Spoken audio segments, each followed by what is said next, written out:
Welcome back to Higurashi Watanagashi-hen. So, yeah, you kind of see a border change in this. Obviously, in the first part, I did not want to spoil anything for you guys until Shion was introduced in this arc. And then I could show her off throughout the rest in the answer arc for this as well. So, yeah, as always, let's get started reading with Watanagashi-hen, and I hope to God my parents don't interrupt me again with food, like last time. Listen up, everybody. If you don't take cooking seriously, somebody's going to get hurt. This is a part of your education as well, so don't fool around and do it seriously. A lazy yeah wafted through the class in response. Half of the school day today was going to be home economics class.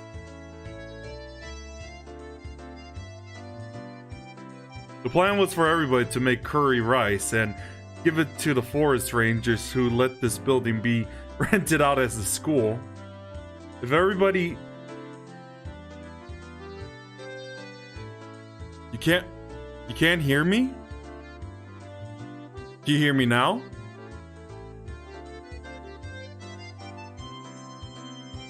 My mic is going off, that's for sure. So I see Maroon, it's alright. And can you hear me, Maroon?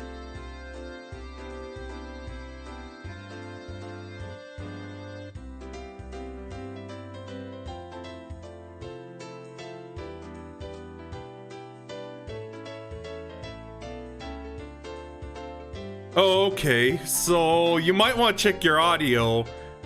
Definitely.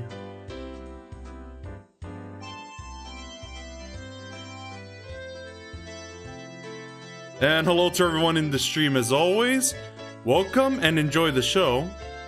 Let me turn the volume down so it doesn't have to be too loud. Okay, let's see if we're good now. Okay, cool. If everybody were making curry in the same spot, it would have been more of a party-like atmosphere, but this was school after all. Excluding the youngest students, each one of us would be making our own curry, with the results being judged. Alright everybody, it may be nowadays curry is an easy meal anybody can make, but it has its roots in traditional Indian cuisine. I see, Maroon. Even though we've altered it a bit in the Japanese style, it is instilled with the knowledge and culture of ancient India. Absolutely do not neglect that fact. I'll have words with everybody who doesn't take this seriously, so be prepared for that. That seemed like a needlessly passionate sermon on curry. Well, whatever. It's rumored that Chie Sensei, I'm gonna see if I pronounce that right. Chie Sensei has devoted her life to curry. She'll probably be a pretty strict judge. As long as you're not failing your grade in home ec, doesn't really matter. Doesn't really matter at all. I wouldn't say that if I were you. The teacher's a tyrant when it comes to curry. What does that even mean? A curry tyrant? Never heard of that before. You see, our normally mild-mannered teacher, for some unfathomable reason, is a stickler for curry. Unyielding so. Yeah, it said that every year she goes on a journey to India to research mythical curry. This is just a rumor, but it seems that she eats curry rice 3 meals a day, and if she occasionally has something else, it always has something to be curry flavored. That's not unyielding, that's unnatural. Is she part of an evil cult or something? Besides, doesn't curry top the list when it comes to junk food? 3 times a day is just a weird, nutritionally speaking, Anne. Oh god, thunk thunk thunk. Embedded into the table by my fingertips, A chef's knife, ladle, and spatula hummed gently as they still quivered. The teacher, while mixing her own pot, was looking this way, smiling. Kei-chan, shh! If you say any more, you'll be sleeping with the fishes. Oh god, don't even say that in this game. Saying even a little bit more would make my situation a lot more dire. I see. Yeah, just be serious and make your curry properly and everything's good, alright? I don't think it's going to be that easy today. Look, Mi-chan is. It's written all over her face. If the playing field is even, we're being judged. There's no way this won't turn into a competition. It looks like we're all on it on the same page. It's a cooking contest! I knew it! There's no way Mion would leave such an enticing event alone.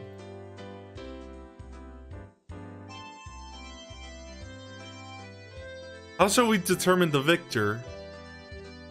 By how the teacher judges it? As if we're saying, but wait, there's more. The teacher reappeared with the principal in tow.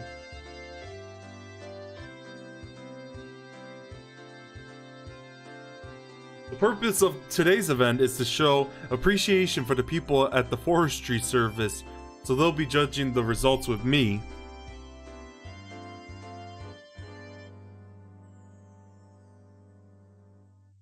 Yep, your teacher and I, as well as 5 people from the forestry service, will be judging your cooking. Good luck to everyone!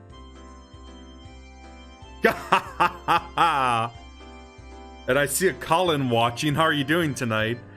Even the principal?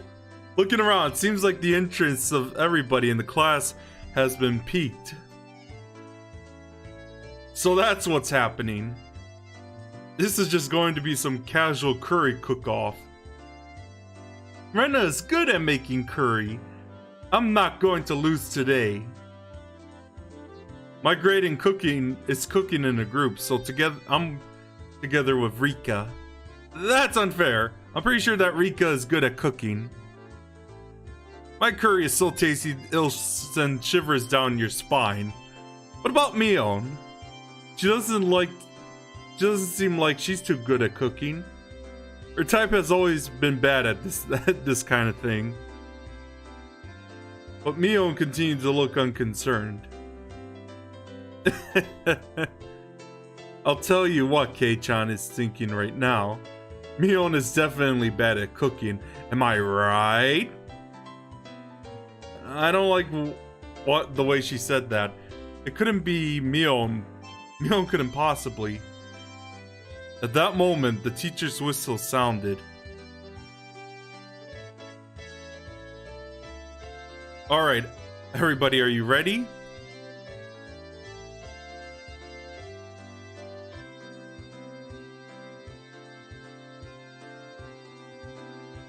Be very careful with the knives.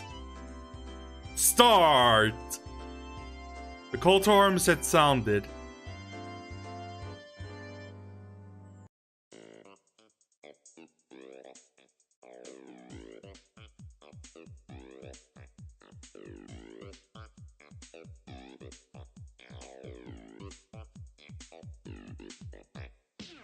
We had to use an outdoor kit to cook the rice, but it wasn't that difficult for a camping veteran like me. Put the rice in a canister, push your palm to the bottom, and fill with water just above the wrist.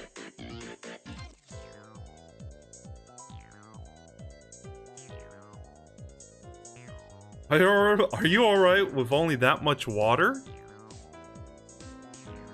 If you put it in more, it could be bad. You filthy liar. If I put in any more, it'll just be left with some half-cooked porridge. And I don't think so, Maroon. Tatsuko, if that's meant to be a trick, it won't work. I'm used to cooking rice with these utensils. First it starts to bubble, then the steam starts to puff. And don't take off the lid no matter what. Keiji-kun, you're amazing. This is a little unexpected. Did you learn this at summer camp? My dad really likes to go camping, see? Whenever summer comes around, our family goes a lot. So this means everybody is good at cooking the rice. In other words, the critical part of this challenge will be the curry. Curry is Rika's specialty. We'll cream you all. You lost me at Rika's. Why don't you help with the cooking too? Maybe Satoko-chan is helping the most by doing nothing at all. The ends justified the means. I just have to win. That was a pretty malicious comment for Rena. And Satoko took it hook, line, and sinker. Ah, I see, Maroon. Rena could only apologize between fits of laughter while Satoko chased her around. Well now, shall we move on to the curry? Yep, indeed, definitely. For now, the battle truly begins. After rinsing off the carrots, potatoes, and other standard vegetables, I grasped the knife.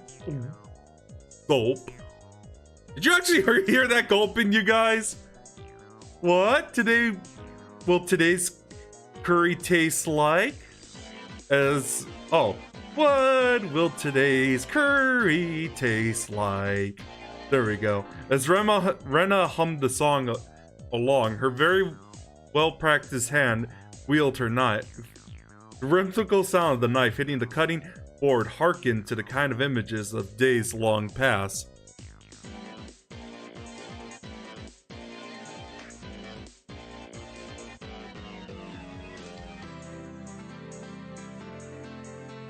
Simply put, it was perfect. It was so calm and practiced, I seriously don't stand a chance.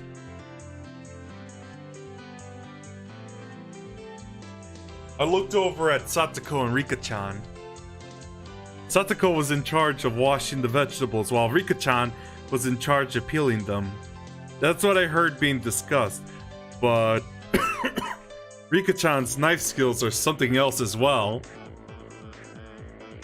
She was happily rotating the potatoes and peeling it quite quickly. On top of that, the peel spanned the entire potato. What was that called again? Katsuramuki? Oh my god, that name. I've heard that peeling a vegetable in one loop around like that is a highly regarded technique. She picked up the peel from the sink and carved a pair of eyes into it with her knife. It's a snake! Roar! I thought they hiss. Saying that, she placed the longly peeled potato skin on top of her head of a boy from her group. She wasn't even breaking a sweat. When it comes to Rika-chan and cooking, I couldn't even hold a candle to her. But roar? Do snakes even make that sound? That's what I was saying! Oh, Keiji just read my mind.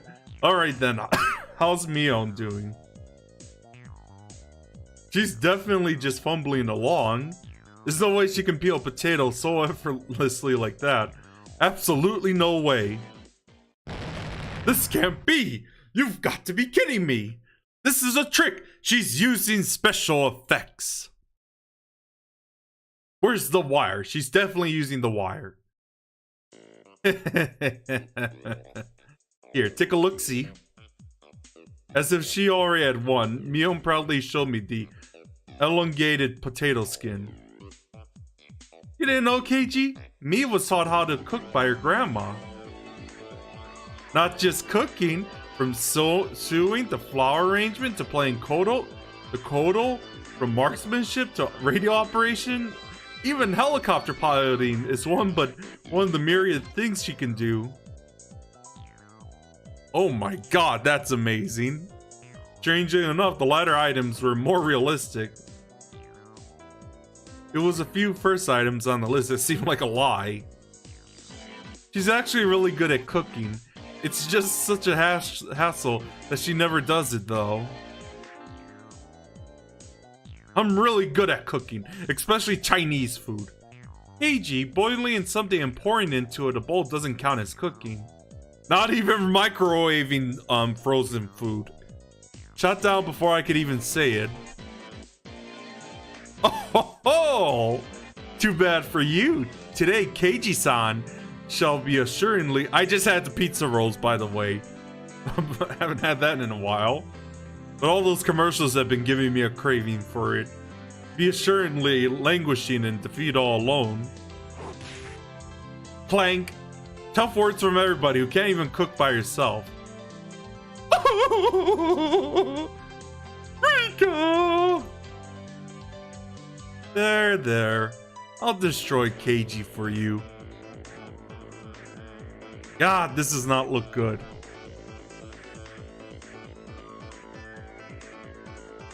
Everybody is smirking at me. Don't raise the white flag yet, Keiji Maibara. Don't throw away this match. Calm down and think. Now, about how to peel these potatoes. Well, but about how to win this challenge. There's too many people watching. I'm going to work at another sink. I gathered up all the vegetables and left that spot behind. Well, will Keiji-kun be alright? I'm worried he might cut himself with his knife. Let's see what Kei-chan's doing. No matter how hard I try peeling these, if I slip up at this speed, I'll lop my fingers right off. Oh god. Then there's only one thing left to do. Tomita-kun, Okamura-kun. Oh, you guys were in a group before, huh? It was the two underclassmen that become my sworn brothers ever since that event at the toy store last Sunday. Yeah, I remember that. They have been paired with two girls for their group. Yep, both the girls are pretty good at cooking. So both of us can just mess around, we'll be okay.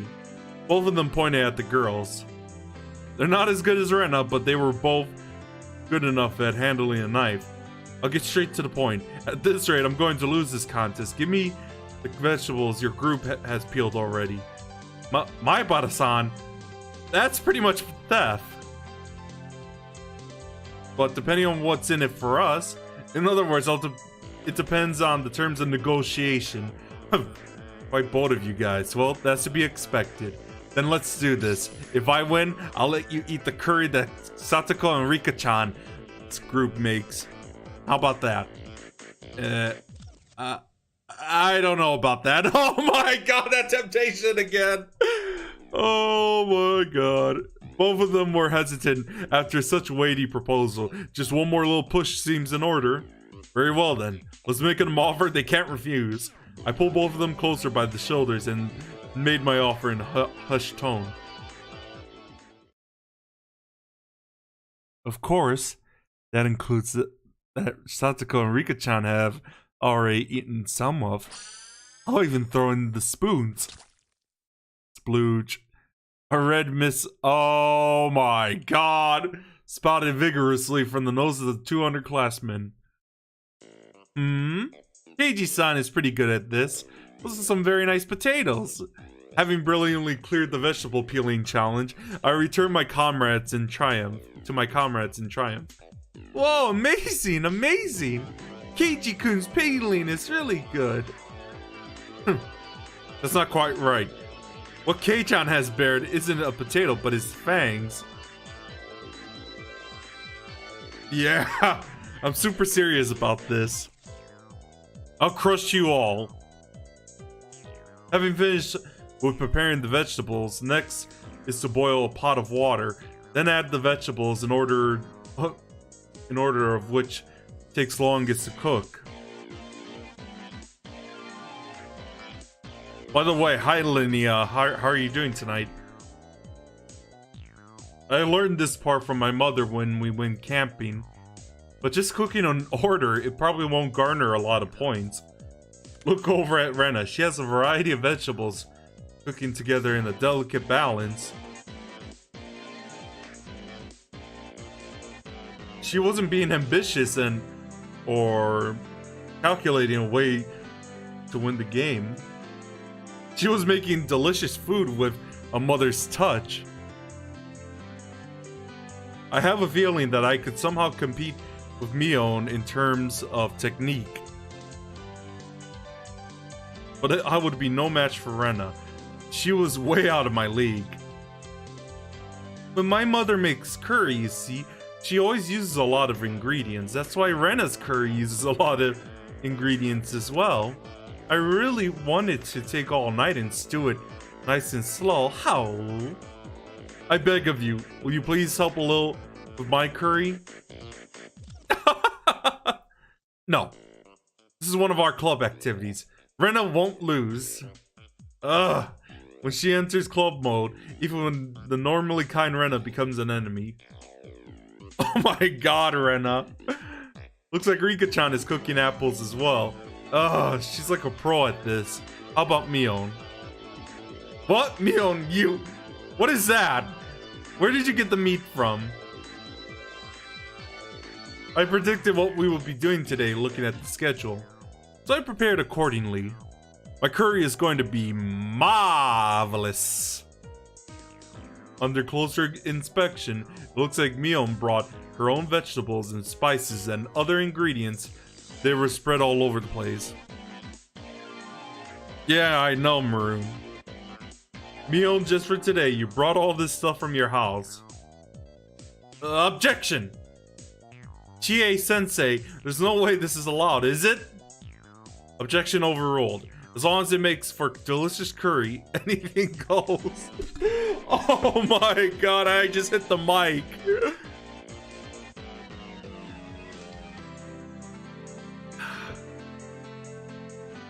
Oh, for that normally serious teacher to go so far as to append a star to the end of her sentence. Just as the rumor said, she's a through and through curry freak. Rena and Rika-chan are naturally gifted chefs. I come with thorough preparations. And, Kei-chan, what about you? I'm just gonna look this up out of curiosity.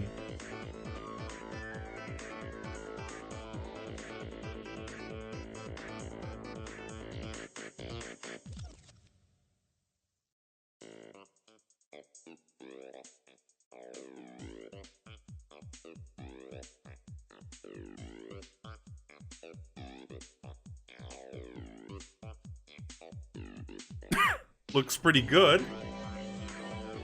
What about you? It's hopeless. In the grand scheme of cooking, peeling the vegetables is the only small part of it. The hurdles I must overcome are just too numerous and too high. Maibara-san, over here. Turning around, I saw the voices calling me belonging to the two underclassmen from earlier, Tomita-kun and Okamura-kun. What's up, you guys? It's Higurashi no Naku Koro ni, or Higurashi When They Cry. It's basically like a video game book, Annie. What's up, you guys? What's up with that pod? Is that from your group? Switch this with your pod before somebody notices. I think the curry the girls from our group made, at the very least, is better than what you can make. You guys, for me? Don't get the wrong idea. If you don't win, then that is. Oh, that's right. If I don't win, then I'd be eating Satoko and Rika-chan's curry. Goes right out the window. Oh my god. It seems like you guys are getting riled up about this too. Sorry, I'm in your depth. You know, like Doki Doki Literature Club, Annie? But I'm surprised the girls in your group agreed to this. Maibara-san, we're also serious about this. Filling in on day duty 3 times. These guys, to assure me victory, have paid the price. That gaze filled me with burning conviction from my underclassmen. Yeah, I'm not fighting this alone. I'm fighting this with everyone. Leave it to me. Someone save some room, boys. Save some room, boys. I'll definitely let you eat your fill. See ya.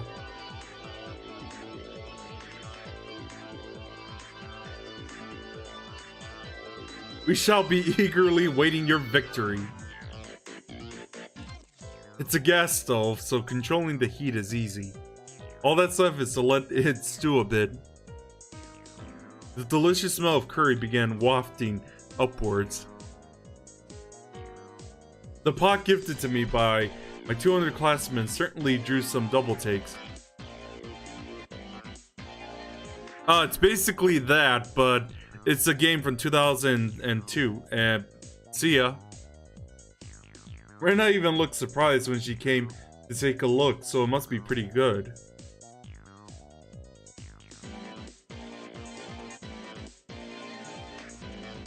Kei-chan, you're pretty good.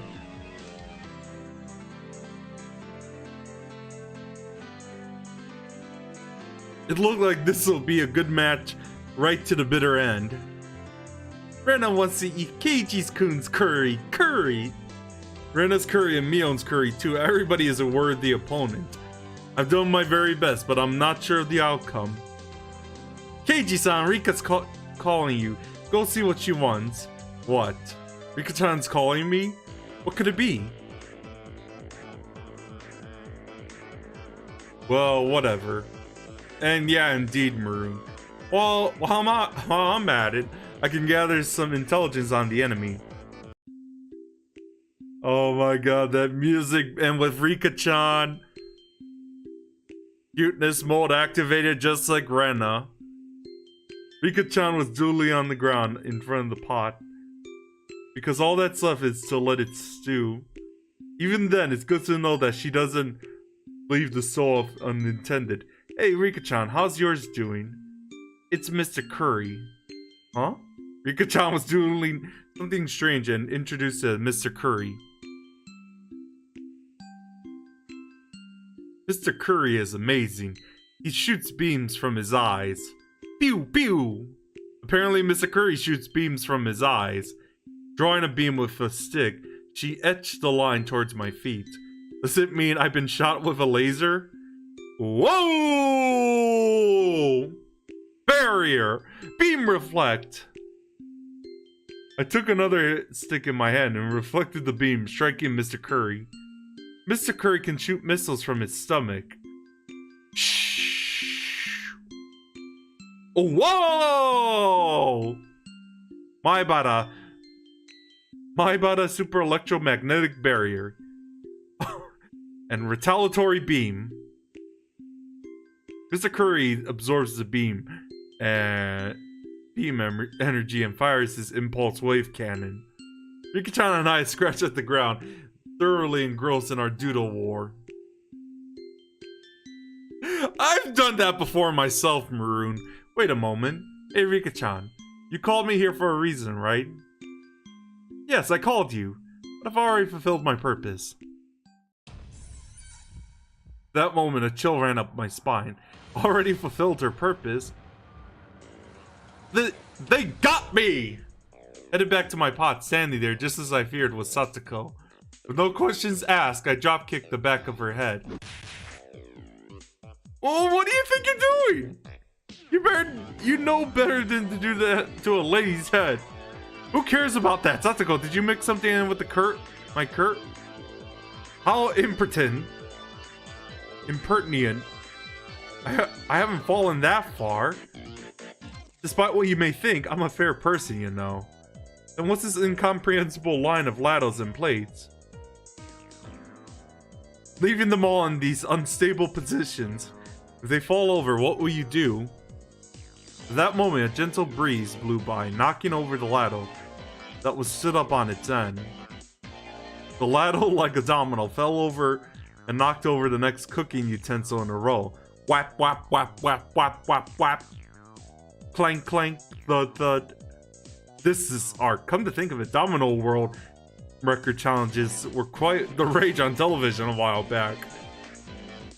Just like speedrun world record these days. Kei-chan? The frying pan. I didn't even have the time to react. The chain reaction knocked over a cutting board, then a frying pan, then the next over was my pot. Crash! The frying pan struck my pot full force, tipping it over. The contents cruelly spilled out, and now my masterpiece was being sampled by the schoolyard. I stared dumbfounded. It was such a beautiful and elaborate mousetrap that for a moment I lost my touch with reality. Oh my, this is a catastrophe. I didn't do anything. You hear me? Oh, and congrats on leveling up Annie, even though I know she just left. At the very last moment, I had let my guard down. I ignored the culinary incompetent Satsuko for far too long. Even if she couldn't cook, Satsuko still had this method of fighting back.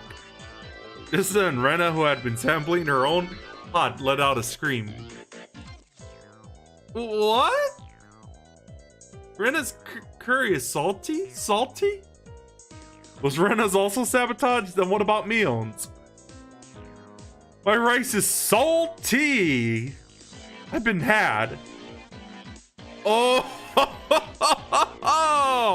With all this, the obstacle in my way have been taken care of before the fight even begins. Oh my god, Satsuko! All that effort wasted. So sad. So sad. So very, very sad. Rika-chan and Satsuko rubbed my dumbfounded head to their heart's content. Pushing the desk together, it was about time for the meals to be judged. The delicious odor of curry spread throughout the courtyard. The members of the forestry service, to whom we owed gratitude for their daily work. I think we all know it's Satsuko, Maroon. Were guided to their seats. The principal gave a bit of a ceremonial introduction. Next, the teacher expressed her desire for them to judge the curry contest.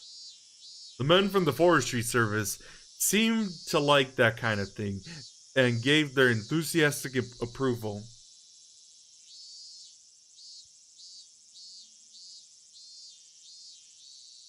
Well then, is everybody finished?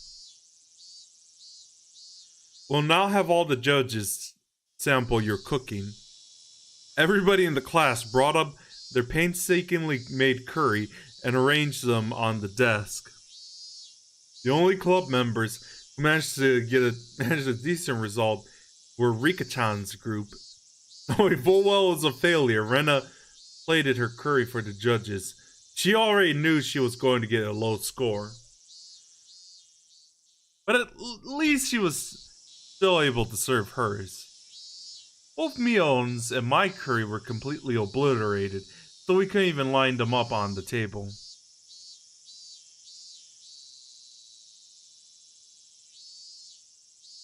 The judges started from the curry. I have no idea. You should probably talk a lot more, especially Linnea, who's lurking as well. Wonder if she could actually hear me mentioning her.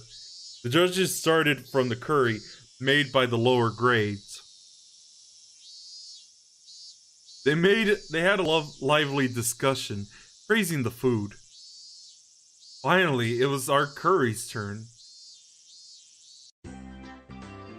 Next up is Ryugu-kun's curry. Yes, this looks quite appetizing. The principal cheerfully shoveled a spoonful of Rena's salty curry into his mouth. Of course, the expressions immediately changed. Oh my, what happened, Ryugu-san? It seemed so delicious when you were cooking it. Chie-sensei must have had some expectation, judging from her disappointment. How? I'm sorry. I might have had a bag of salt by accident. The rest of the judges grimaced after they each had a bite. I feel sorry for them. Failure is but a seasoning for success.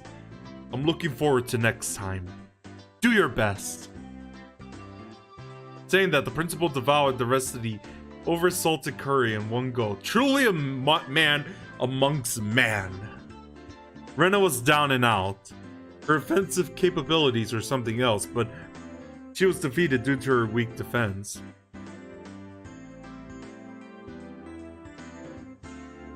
Well then, please savor our curry next. I see that Furude-san's group put a lot of effort into their curry. Let's see here. It's simple, but nicely done. There was also the incident with Rena's salty curry right before this, so the judge assessment was extraordinarily high.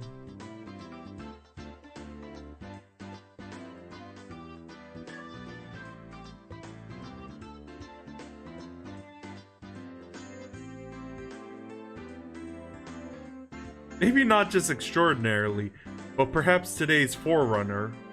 The judges began a heated debate. One of those judges let out a sigh as he removed a chunk of carrot with a spoon. Yeah, this kid's curry really isn't half bad, but I don't like the carrots, you see. Personally, I think the carrots are a staple of curry. I guess to each their own. However, seeing that, Rika-chan read the nameplate on the chest of his coveralls and began to speak.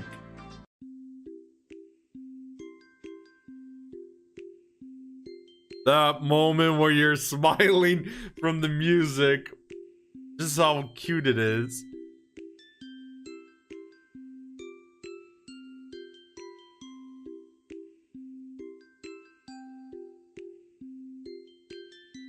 That's no good, Koji. Oh, Kyoji.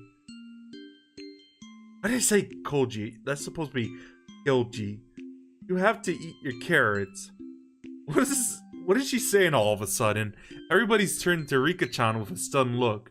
But what Rika-chan just did was super effective, like in Pokemon. Couldn't have to resist saying that. The carrot-hating judge began stuffing his face with curry while tears streamed down his face. Oh my god! Kyoji, there's seconds if you want them. Mommy! While crying like that, he continued to shovel curry into his mouth. Oh my god, Rika! That's right. Rika-chan's curry was by no means simple. No, that curry had the taste of a mother's cooking. With that carrot-hating judge out of the picture, Rika-chan's assessment was unanimous. Oh ho ho! Nobody can stand up to Rika's curry! Satoko let off a shrill laugh as she declared victory, but at that moment...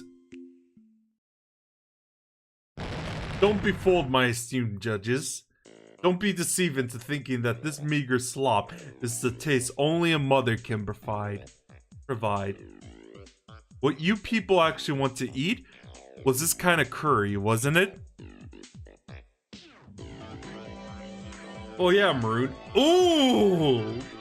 All of a sudden, in its perfect glory, Mion's curry, not only the judges, but the teacher, the underclassmen, and of course myself, could only gasp in admiration.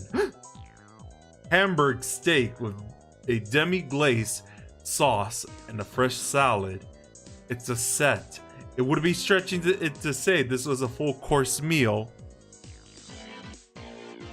It's perfect. Perfectly made. Amazing, amazing. Mi-chan, you're amazing. Mi-chan, you're amazing. Satoko was also shocked. Even Rika-chan couldn't hide her surprise. It seemed that the victor was decided without even needing a taste. Of course, the hamburger was well needed. The salad was also had a home-style dressing, but of professional quality. Oh my god, this contest is making me hungry now. And the curry, not even a micron of grit. This is sublime. Truly a taste to savor, Sonosaki-san. This curry is no doubt a living testimony to 6,000 years of Indian knowledge in beautiful harmony with Japanese cuisine. I'm elated. This deserves full marks. I'm giving it 100 points, 10 out of 10. Yeah, don't mind me improving, you guys. You're welcome. I'm just trying to set an example as class representative. Mion bowed politely, and then winked at us with a smirk on her face. I admit defeat. There's no way this is happening. I'm certain I sabotaged that pot of rice. That's right. Satsuko had dumped salt into Mion's rice cooker, which should have ruined it. At that moment, it hit me. I spun back towards my own canister. That's why!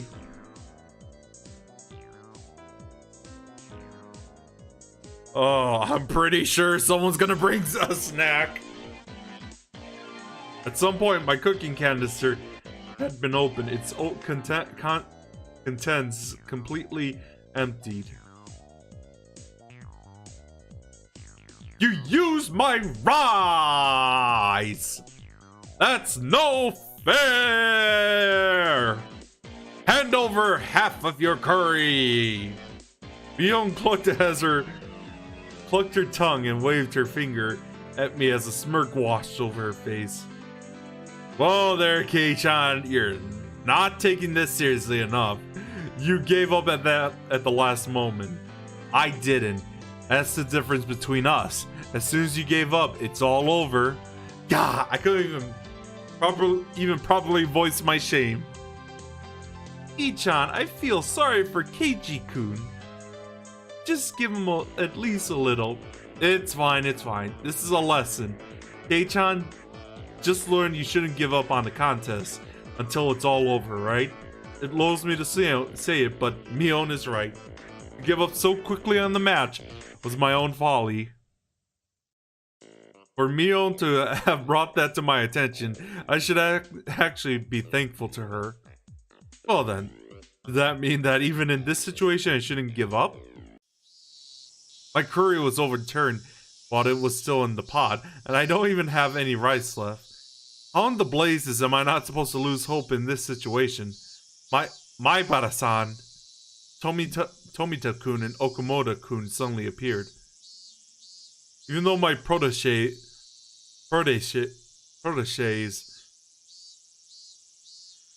have tried so hard, I wasn't... Protege? Oh my god, like... Yeah, never mind. I wasn't able to meet their expectations. It was an accident. There was nothing you could do. Both of them were dejected. God, I couldn't accept defeat so easily. I was their senior. What would I be if I didn't pick up the broken pieces of the dream had I shown them? I just learned it from Mion just now, didn't I? Don't throw away the contest. Not until the last moment. Think, Keiji Maibara. Think. Not about how to make more curry, about how to win the match. I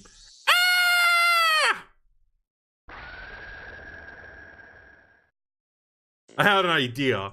I didn't think it could turn the tables, but it was better than nothing.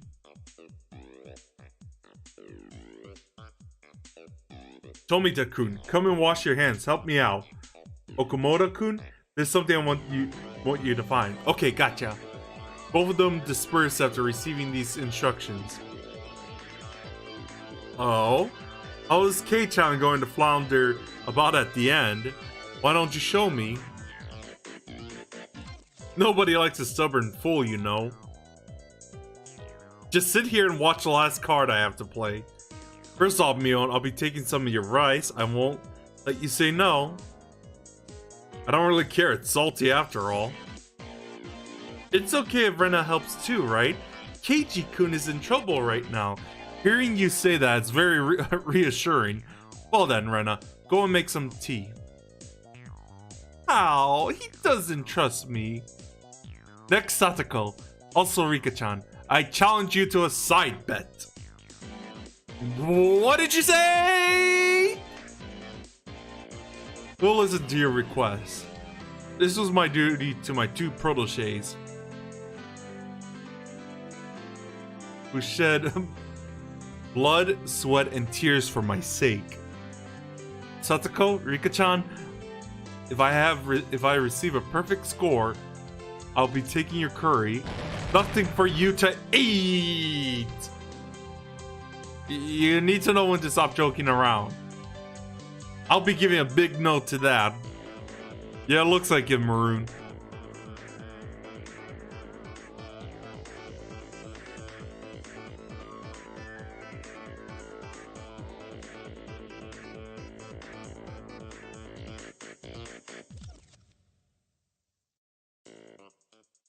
Oh, it's alright, Satoko.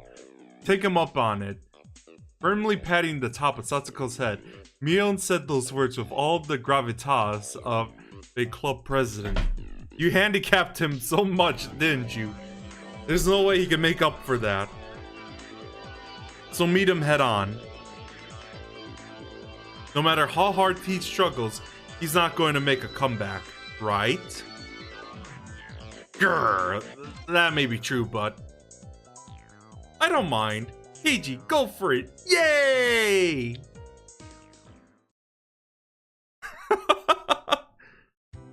Oh, I gotta love the cutesy moments in this series. The judges, seemingly growing tired of sampling the various curries, were debating on each entry. From what little I overheard, it seemed that Mion's impending victory was not in question. By the way, what happened to Maibara-kun's curry? I still haven't tried it yet. Yeah, the pot with my curry in it, it fell over. Is that so? That's a real shame. I may have lost my curry, but that doesn't mean I have lost this contest of everybody singing my praise. My combative posturing have drawn the attention of all the judges. First of all, just be quiet and eat, please. And eat these, please. I'll listen to your complaints after that. This is my cooking! Doing all these dramatic pulls as well. Maibara-kun, that's... onigiri, huh?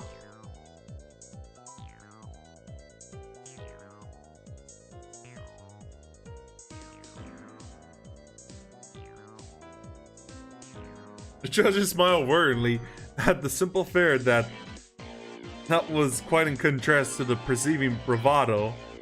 Rena poured in tea into the cups that she had brought over it from the break room. He's making a mockery of this! There, look!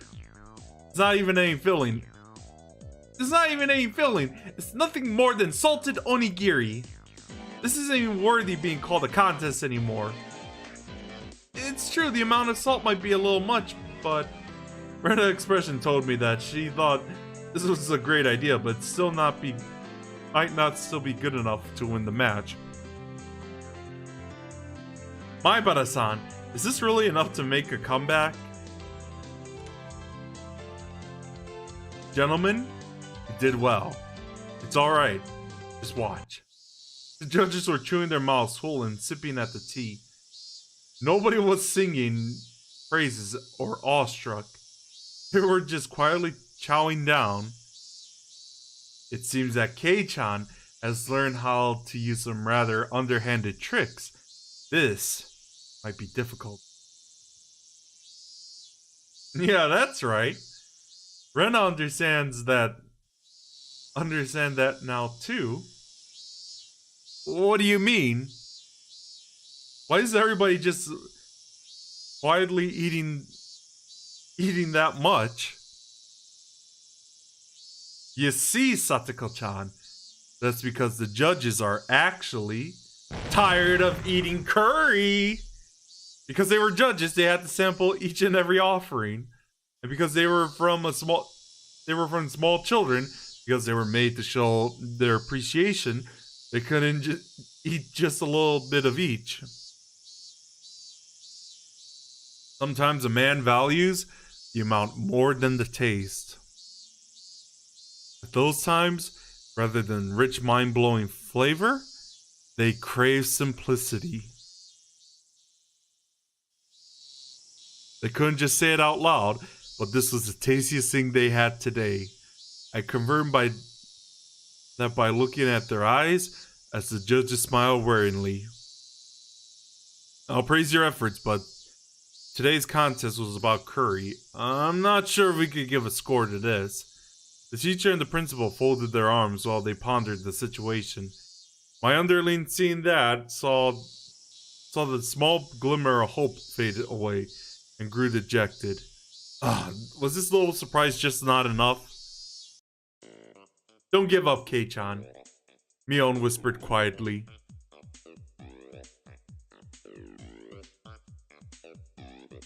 That's right.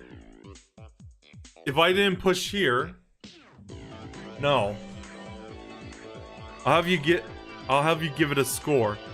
If you think that curry and onigiri that are really that different, you're sorely mistaken. Huh? My Beta-kun? What are you saying? How are they the same? The principal stopped the teacher. It looked like he was giving me one final chance. The judges, having eaten their fill, quietly waited for my statement.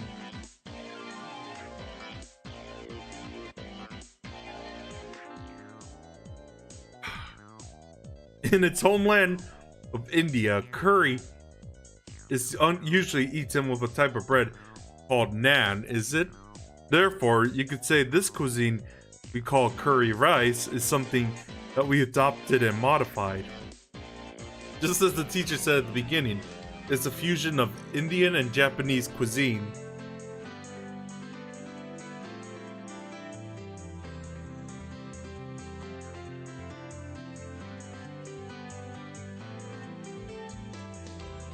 I know what you're trying to say, my Beta-kun, but what does this have to do with onigiri?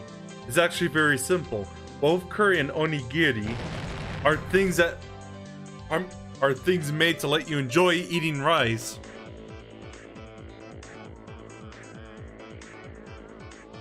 Rice was introduced to Japan from ancient China.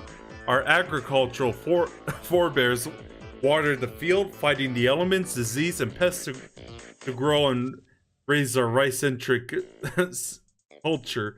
Yes, the Japanese people have formulated a plethora of dishes, but those were nothing more than attempts to find a way to enjoy eating rice.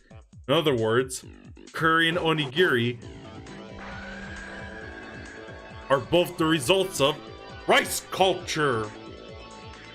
It was scattered at first, but slowly grew into a steady roar. I see, yeah, you are.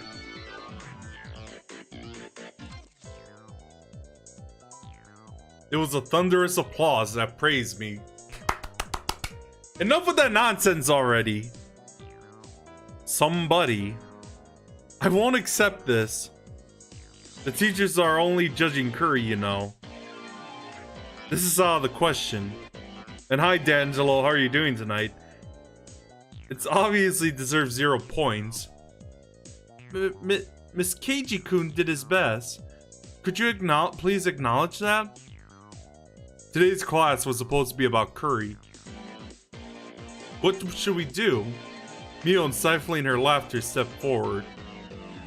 There's a story about how when a Michelin 3-star chef from France came to Japan, the people from the hotel he was staying had a whole bunch of ingredients from France imported. But the chef didn't even give them a second glance. I wonder why that was. They were ingredients from his homeland. The chef went to the local fish market and made a dish from fresh fish caught in Japan. The culture of food isn't bound by predetermined rules. It's culture. If you come to Japan, you meld with Japanese culture and make something new.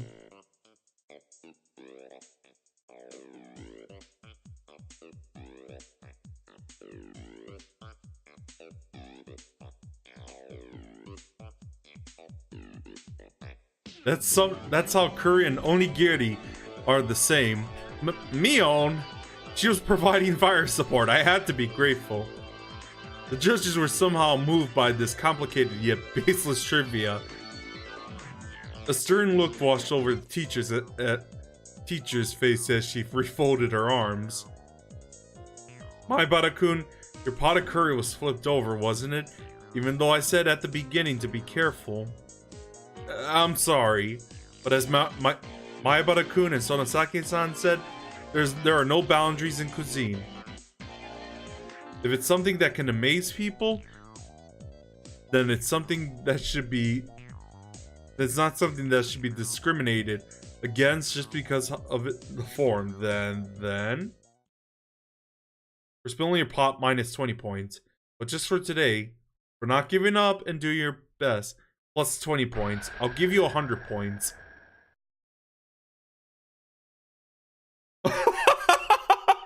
I'm just speechless from that. And literally the thing that was going through my mind is 20 points for Gryffindor.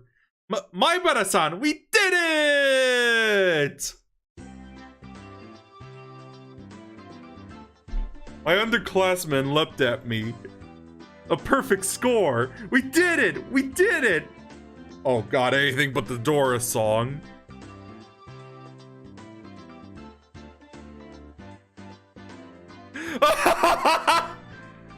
How are you doing tonight, by the way, Jar Jar? The curry was split and our rice was taken, but we made a comeback. In the end, Rika-chan's curry also received full marks, so everybody but Rena had a perfect score. I never was a fan of Dora as a kid. I think at that point I was into... When did Dora came out? First aired. Let me check that real quick.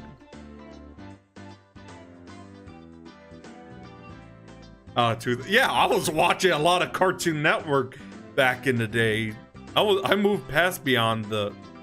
And hi, Renesia, how are you doing tonight? Welcome to the stream for the first time via chat. There wasn't any particular penalty game. Yeah, indeed. People tend to point that out a lot for streams. Oh, I know. Renesia is also a fan of Higurashi like me. Rena breathed a sigh of relief. By the way, Ray, who's your favorite Higurashi character? I don't think I've asked that. Mine is definitely Rena, Rika, and Shion. Now then, as promised, Satoko, Rika-chan, I'll be taking your curry. But that means we won't have any lunch. Satoko summed angrily at the ground in frustration, but the price of defeat was absolute. Is that what I wanted to say? But I'll show you some mercy. You can eat half. Thank you, Keiji. My two protégés peered over from the sidelines. Tears of joy...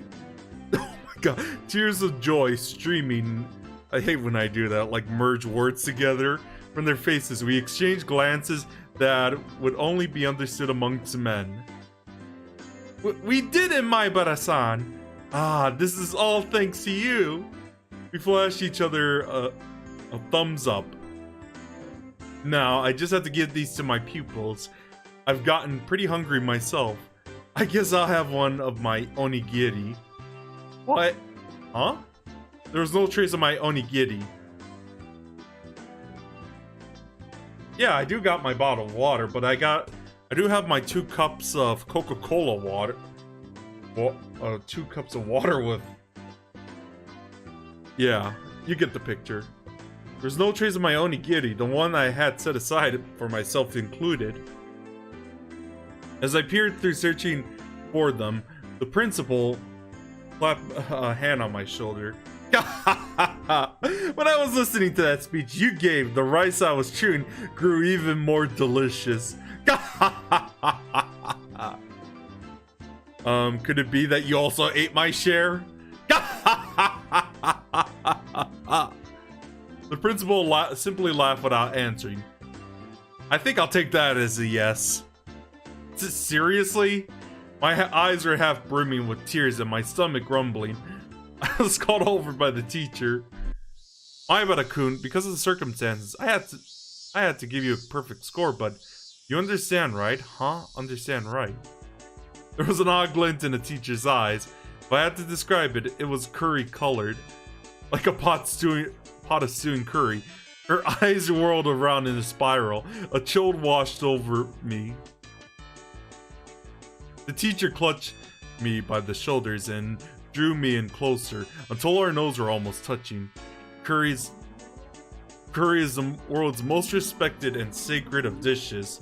I will absolutely not allow it to be put in the same category as onigiri. You hear me?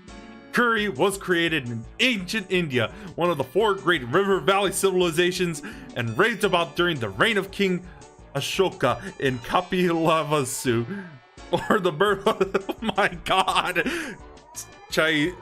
Miss Chai, or Chie, Miss Chie, there we go. Okay, I'll read all that now. The reign of King Ashoka in Kapilavastu, for the birth of the Shakya at the International Food Expo, Michelin, twirly, even the Eiffel Tower was pickled in the simmer Oh my god, woman! Turmeric, whether you are asleep or awake, curry. No work and no play makes Jack a dull boy.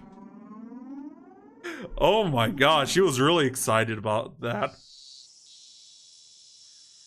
Yeah, this will be a recurring thing. If there's a line repeated multiple times, I'm just gonna add in like, all work and no play makes Jack a dull boy from The Shining. Hey, Keiji-san, what are you stumbling around for?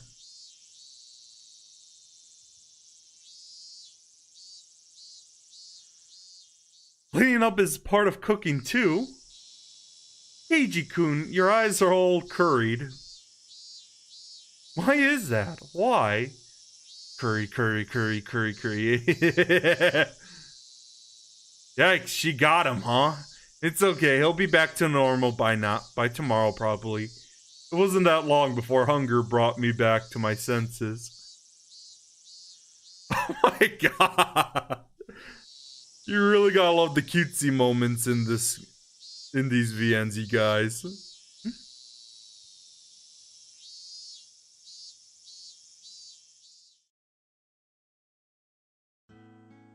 In the end, all the onigiri was eaten by the principal, so I had to make do without lunch.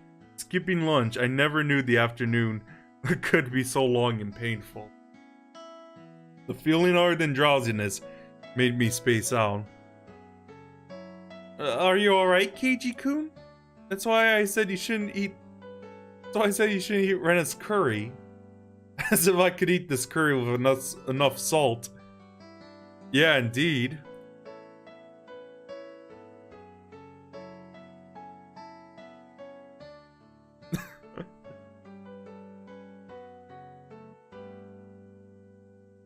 But yeah, how are you doing tonight, Renesia? Hopefully I'm pronouncing that right as well. Renesia.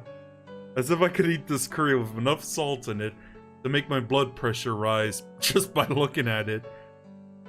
Is what I said as I initially refused? I could only regret it. The hunger, the stomachache.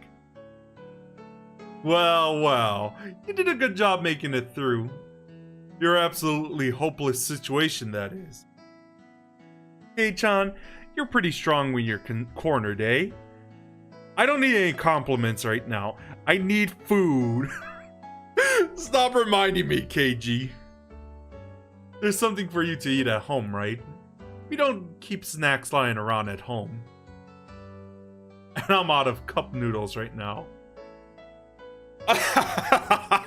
Wow, now I'm hoping if my... yeah. Since you're enduring that hunger so much right now, I'm sure tonight's dinner will be really tasty. I'm hoping if my mom comes so I could get some food myself. How are you doing tonight, by the way? I had absolutely no intention of laughing along. Well then, I'll take my leave. I know, right, Maroon?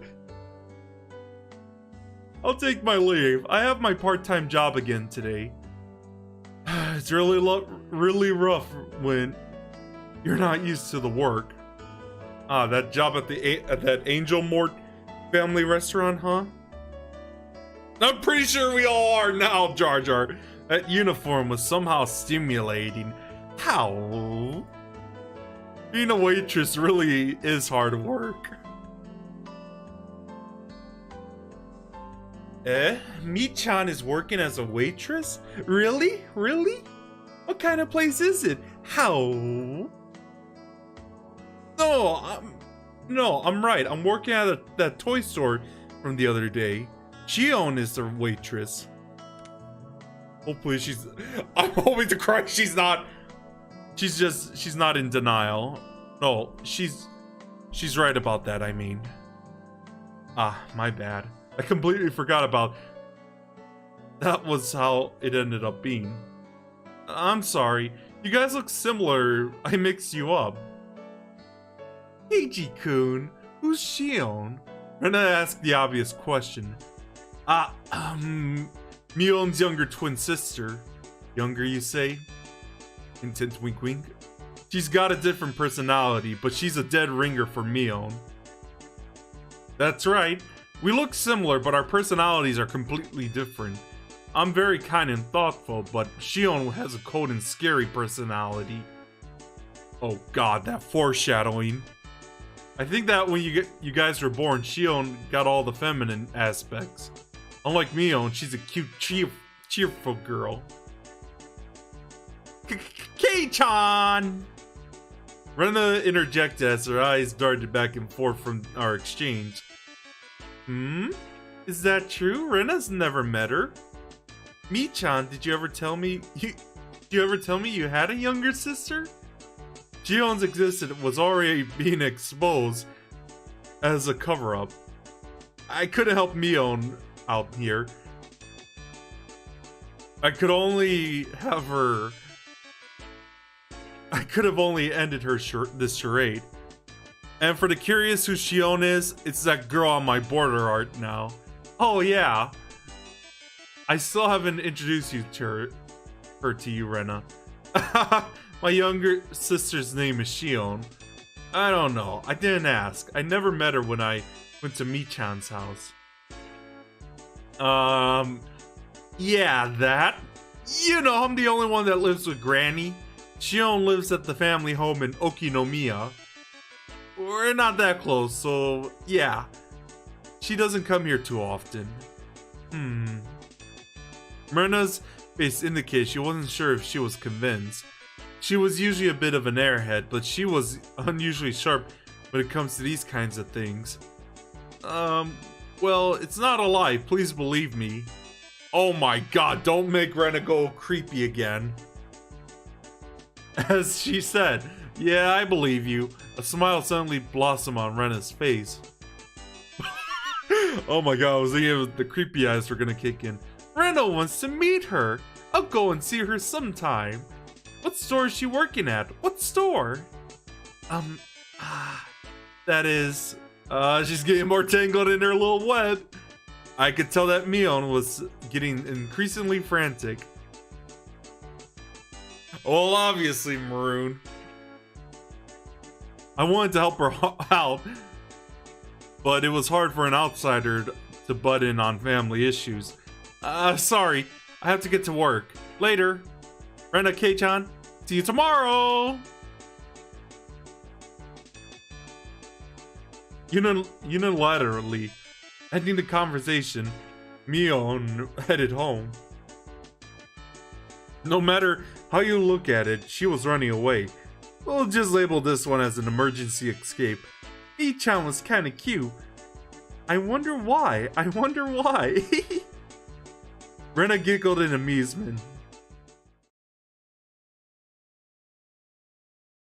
So off to the house.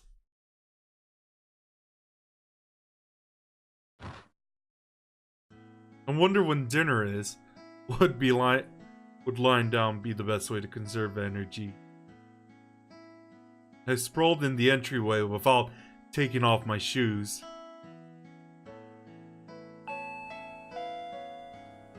As I was losing the last vestiges of my consciousness, the doorbell rang. It seemed I had a guest. Who could it be? Come on in. It's open. I directed my listless voice at the door.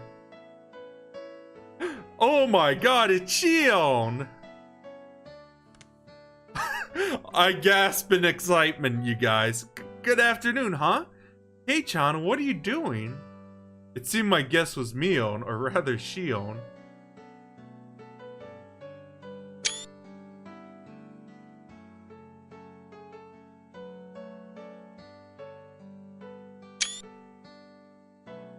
Hang on, let me see what she looks like in the updated one.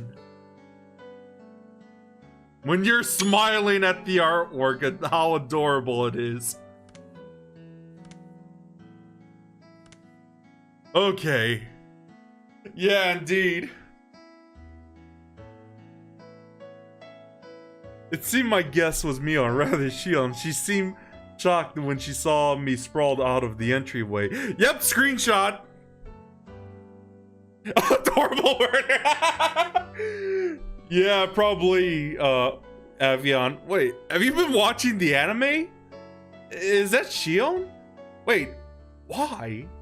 I thought that Shion's existence was an illusion that was limited to Mion, was at the restaurant.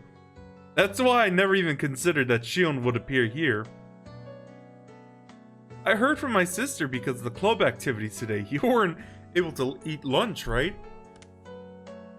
Oh, I see.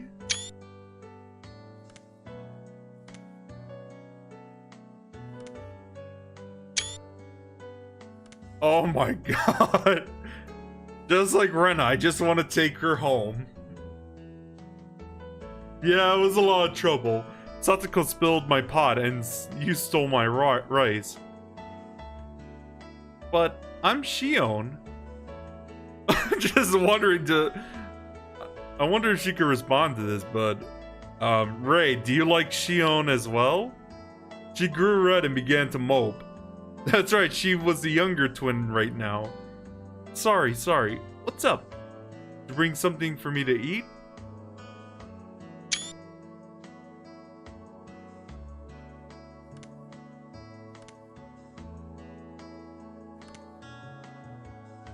Don't spoil it, by the way, deftly.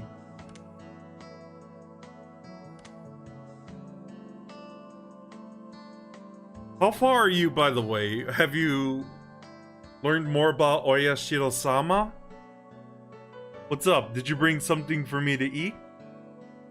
Oh my. It's somehow disappointing that you hit the nail right in the head, but here... With a disappointed smile, Shion held out the small bento box she had hidden behind her back. Huh? You really brought me something to eat? Thanks. There was some of the ground beef left over from what my sister brought to school.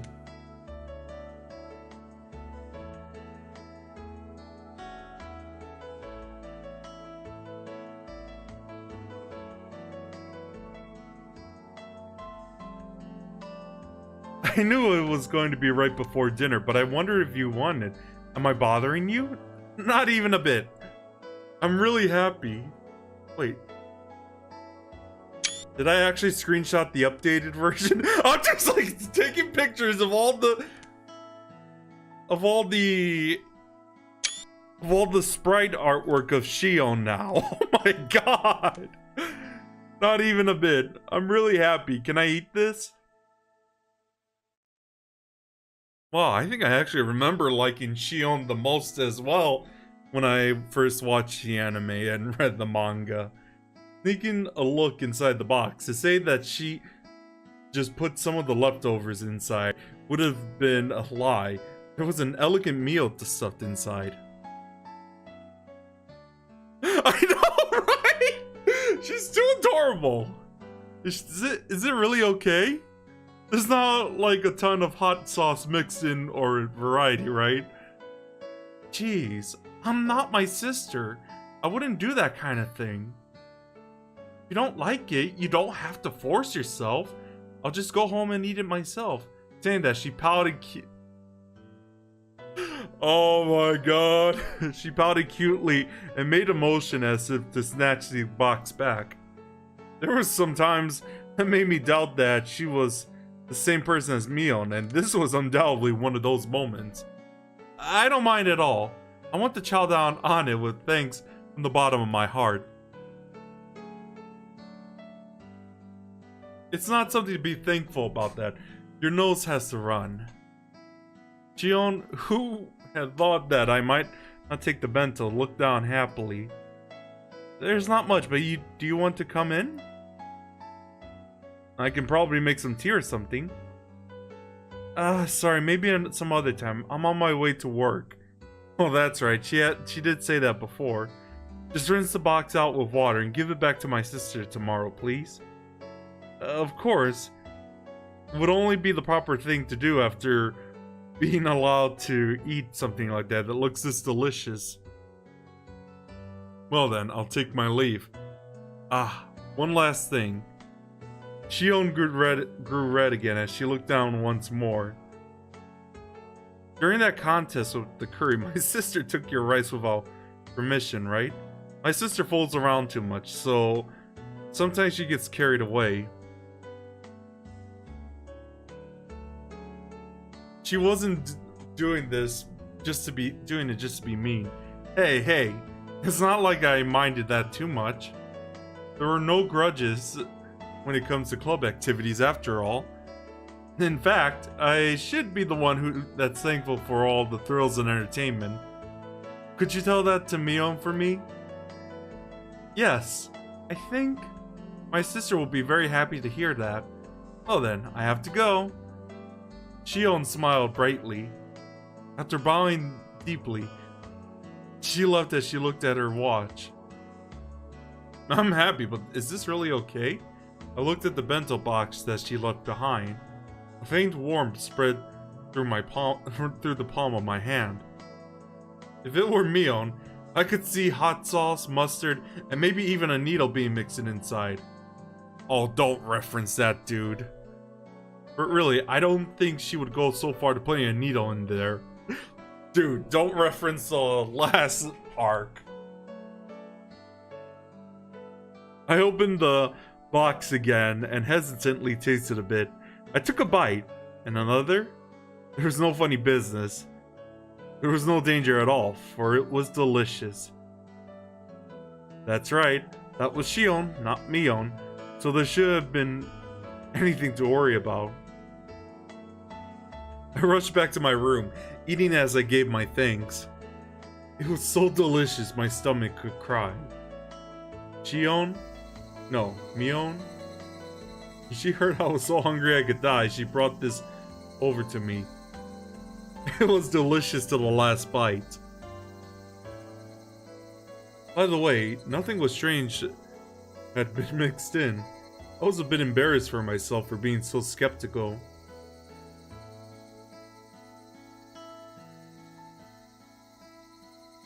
Well, yeah, obviously maroon. Because we all know how that went down.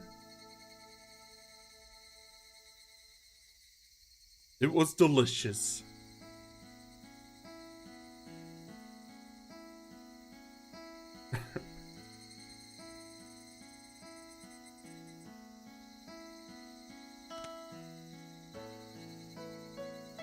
Alright, usually save here.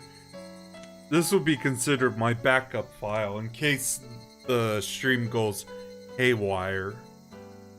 You new tips. It was delicious. I see. Hey Mion, here. What is it, Kei-chan? I thrust the bento box she had given me yesterday at her face. It had the food you gave me in it. Thanks, it was great.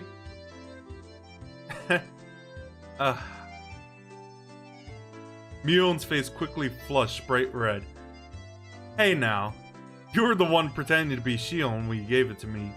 You're gonna give it away if you get all red like that when you're being Mion. At this rate, she might trip and fall right into her own grave, so I decided to help her out. Listen, I was pretty hungry yesterday, Out of the blue, Shion came all the way up to my house and gave me some food in a bento box. This is that box. Make sure you wash it out.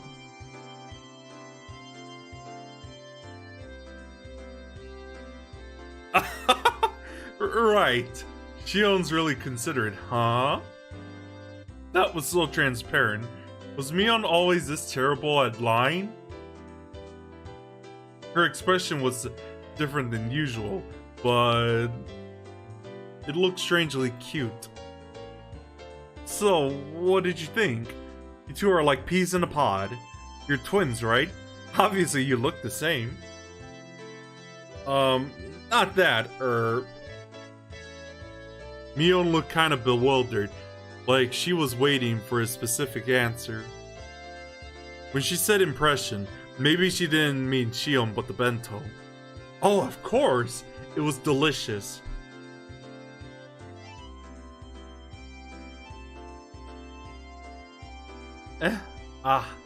Really? I never lie about liking food. If I say something good, then it's objectively good. You can feel free to give my recommendations to every single person you meet. Tell Shion that it was seriously great, alright? Yeah, because she's in her school uniform room. Okay. Tell Shion, right? I will. I think she'll be happy. We're going along with Shion having given it to me, not Mion, aren't we? Yet her laugh, it came from deep down and it sounded really happy. I guess she really can laugh nicely enough that just looking at her makes me feel better too. A sarcastic remark made its way onto my tongue, but it swallowed back. As Mion went to put the bento box in her bag, she noticed a clattering noise. Hey Chan, there's something inside. Huh? Wow. Gosh, she opened it. The thing inside was a little too embarrassing, so I wish she hadn't opened it here. Panicking, I hid it with my hands. Well, my mother told me to put them in as thanks. I didn't come up with it or anything. Don't get the wrong idea. It's so pretty. Candy? There was a handful of candies neatly wrapped in paper inside the sparkly clean bento box. When I was cleaning the box out yesterday in the sink, Mom came over and interrogated me, and I fessed up who had given me the food. And she told me that something like this called for a display of gratitude. So I argued that it wouldn't be like me to do that. Well, that's what happened. I mean, I was so embarrassed that it felt like fire might shoot out of my face. Mion laughing the whole thing off like she usually did would be fine, but for some reason she was staring at the candy in the box with fascination. Thank you. Don't thank me, thank my mom. She put them in there. Besides, you're not the one I needed to be thanking, right, Mion? Those are for Shion, okay? Ah, right. You're right. Okay. I'll be sure to tell Shion. I just know she'll be happy. Mion, looking a little downtrodden, put the lid back on the box. Seemed like I ended up saying something a little mean at the end.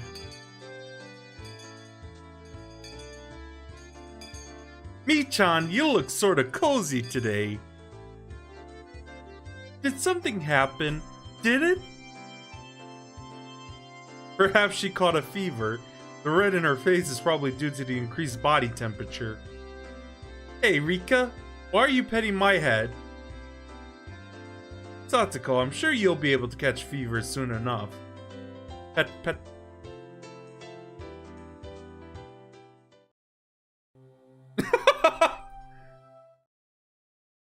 Yeah, indeed, Maroon.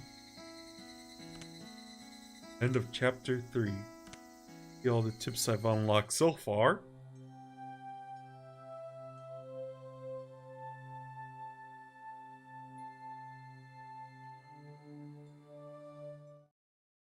Alright, let's go on to chapter 4. I might have explained this before, but physical education at our school is just really an exercise in disorder. After some random warm-ups, the rest of the time is spent doing whatever. Yeah, it was. Wow, that sounds like something out of my grade school. You're free to cause a ruckus or just fall asleep. I'm not really sure, but the Board of Education have some sort of curriculum for this. Oh, it makes me think of something like me pretending to be a bug from Jet Force Gemini's taking down a bunch of tribals. I couldn't resist making that reference. Something like, when you're this old, you should have this amount of physical ability. I have no idea what you're saying, Keiji-san. It's rather difficult to understand. Yeah, no joke. I used to do that a lot when I was a kid, when I was really playing Jet Force Gemini when it came out. Well, you see, it's something like a rule for teachers to follow during class. Maybe you weakling city folks need something like that. But do you really think us country-raised kids would lag behind in physical ability? We're better athletes than you would think, KG. Come to think of it, they might be right. If we all lined up for a race, there would be a good chance I'd be finished dead last if I didn't start off well.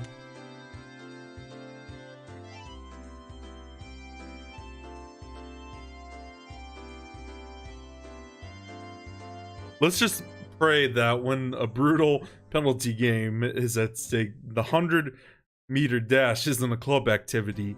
On that note, I watched too much television, so I'm fantastically tired.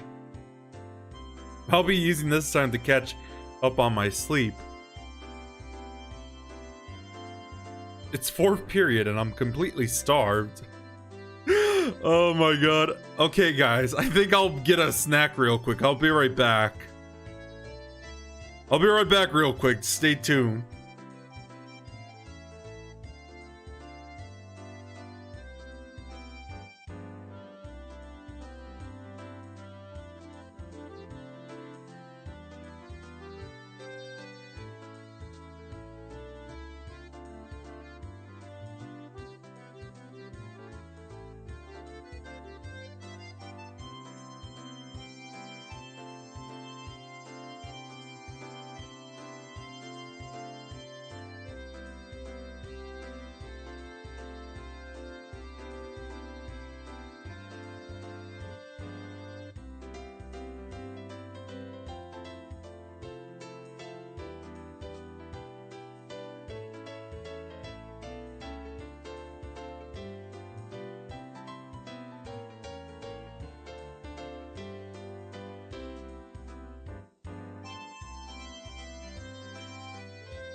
Okay, I'm back.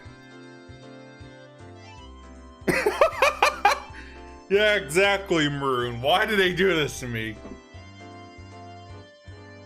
If I don't sleep now, when would I ever? As I began to sprawl out on top of a pipe, Mion grabbed me by the collar.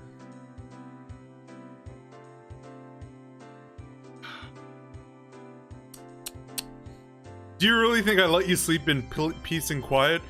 That look on your face, it'd require more courage to try and take a nap than not. Good grief. Which means, is it going to start again? But yeah, I'm back, you guys. Now, just killing time with idle chit-chat until the bell rings is impossible for us hot-blooded youth, isn't it? Shall we start a club activity? Just as I thought. It's come to this. What's today's game? Now now that this is happening, taking a nap is impossible.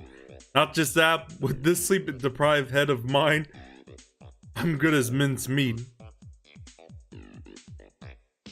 I think a lot of the veggies we have are spoiled at this point. I'm probably gonna have to clean up the fridge a bit, but all I can really get for a quick snack is a handful of Cinnamon Toast Crunch. That's all I could really muster up. I'll have to get my brain into gear. One of the things that we should decide what today's penalty game should be before we start. Rena knows what's up. I prepared something super special today. She began to announce a cruel penalty game with a grand spinning flourish. But before she could do that, I'm sorry, I have something that I wanted to do. Of all people, is Rika-chan announcing her non-participation. Even rare events do eventually occur. Losing her timing, Mion spun like a top as she tumbled to the ground. Yeah, obviously. What? Huh? What's the matter? Are you not feeling well? Oh, that's right. Mi-chan, she has to practice for the Watanagashi. Oh god, here it comes soon. That's right. It's this Sunday. Rika is in the middle of a super serious training right now. I've been working too hard lately, so my arms hurt. I see. Well, there's nothing that can be done. There's no point in doing anything if we can't get everybody together. Today, let's take it easy. I'm very sorry, but I'll have to try my best. But I'll try my best. Yeah, good luck. We'll be cheering you on. When Mion announced that today's club activity was cancelled, Rika-chan and Satoko headed off behind the school building. Only I was left alone, completely clueless as to what everybody was talking about. What was that about? Is Rika-chan training for a competition or something? Rika-chan is the shrine maiden for the Watanagashi, so she has to perform a ritual dance. It's practice for that. Why don't you explain things in order? First of all, what is this Watanagashi? Next, what do you mean by shrine maiden? Last, what do you mean by ritual dance? Huh? Didn't you ever get the notice at your house, Kei-chan? Wasn't it written there? The Watanagashi festival is this Sunday. Well, yeah, we all know that, Maroon, how things really went downhill. Huh? Come to think of it, I have a feeling Mom did say something about during dinner the other day. The Watanagashi is a festival that happens at the shrine on a Sunday every June. It's very lively, I see, but Watanagashi sounds like a pretty strange name for it. Is it something like the Lantern Festival, where they have a memorial for the dead by floating things down the river? Oh, I figure you might guess right, Kei-chan. The Watanagashi, or Cotton Drift Festival, is, as the name implies, where we set cotton adrift down the river. The cotton you see is from futons or jackets. It would be something like a futon memorial. They also pile futons up on the altar. I've heard people leaving offerings of things like needles or kitchen knives to their ancestors or to casualties of war. But an offering of futons is a first for me. What's the history behind that?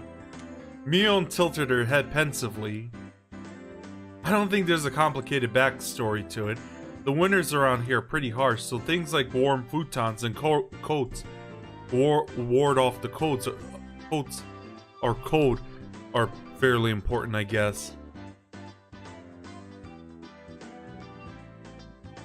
Ah, I see.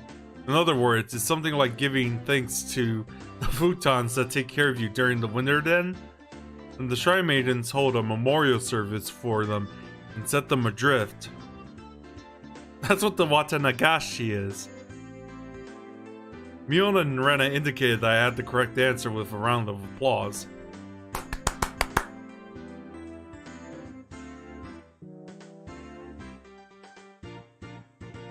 And you see, that Shrine Maiden performing the memorial is Rika-chan. Oh, so Rika-chan is a Shrine Maiden? Now that you mention it, Rika-chan have a mystical air around her. Right? Rika-chan is in a Shrine Maiden outfit. How? Oh my god! So cute! It certainly does seem like it would suit her.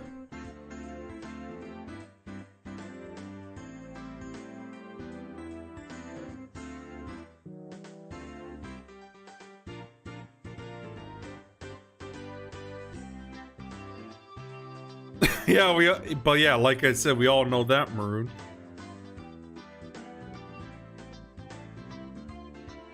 I see. Yeah, it might be cute. I finally get what you're saying. Rika-chan's training for her performance as a Shrine Maiden. Then? That would be it. Shrine Maiden has to purify a number of futons as part of the ceremony. It's practice for that. It's a lot of hard work. The Shrine Maiden has to carry a large ceremonial as part of the rite. Oh my god. Hopefully people don't get any funny ideas with that. And it's really heavy for Rika-chan. Well, Rika-chan is pretty small. Exactly how heavy is that hole? It's pretty heavy. Enough that Rika-chan has been practicing with a mochi mallet. Wait a minute. That's way too heavy. Forget about Rika-chan, that'd be even rough for me. It's a sacred ceremonial hole. If she dropped it by accident, it'd be big trouble. Well, it's a once a year kind of deal. All we can do is cheer from the sidelines. It'll be okay. She pulled it off last year. Really? Then the least I can do is cheer her on. Even something that little would help, right? I was rather curious about how exactly she practiced. Mion laughed as she shook her head. Leave her alone. If you go, Rika-chan will get all cute and won't be able to practice. I didn't quite understand what Mion was saying. You see, Rika-chan doesn't like showing people how hard she works. Okay? So just leave her be. Even the always cool and aloof Rika-chan has times when she sweat while giving it her all. I see.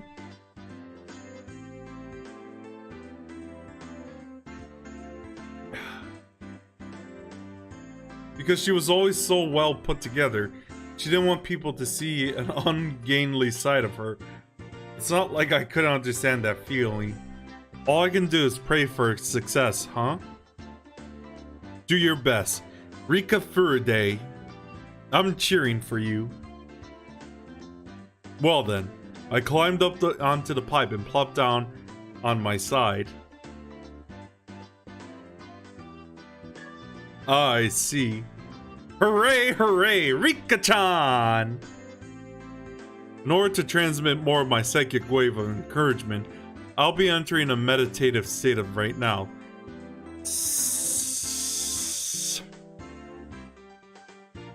So you're just going to sleep after all.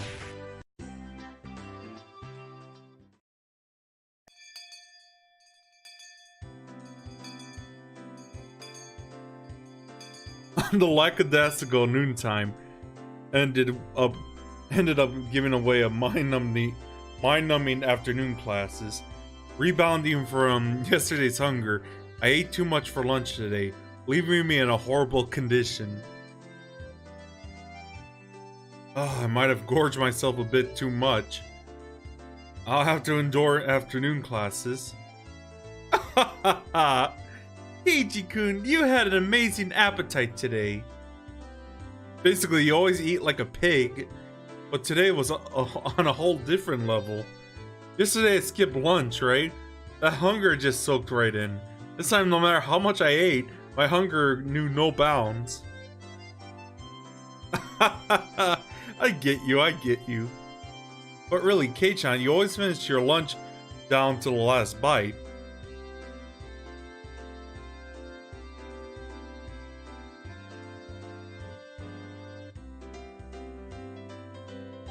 Heck, even down to the last grain of rice.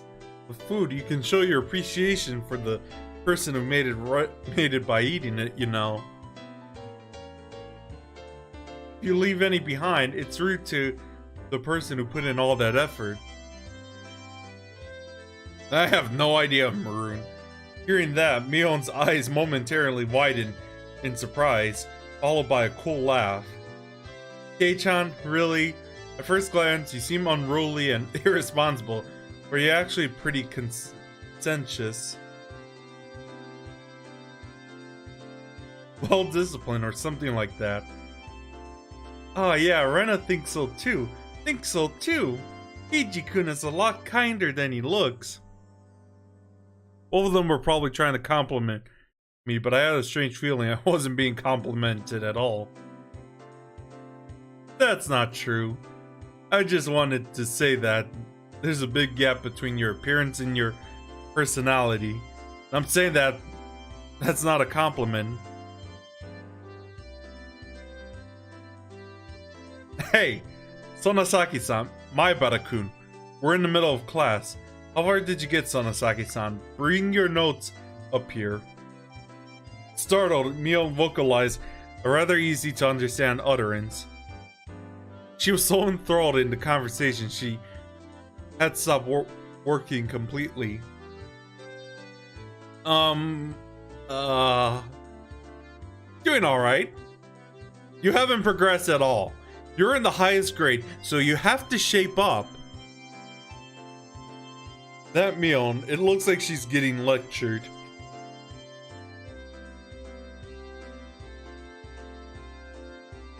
Appearances can be deceiving, in other words. Actually, appearance might be the opposite of reality. You say some interesting things.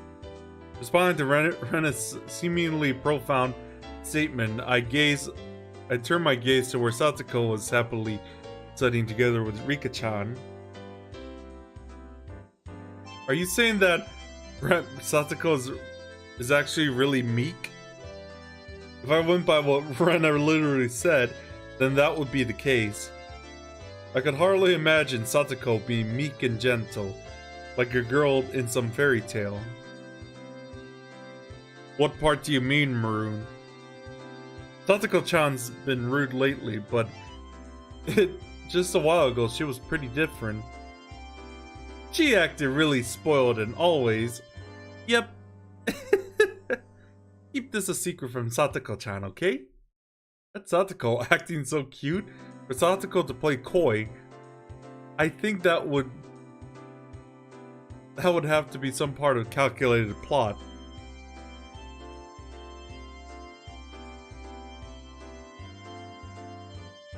I see.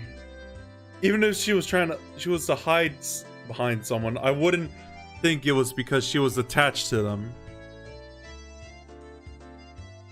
But since it came up, I try to imagine a gentle and coquettish Satoko.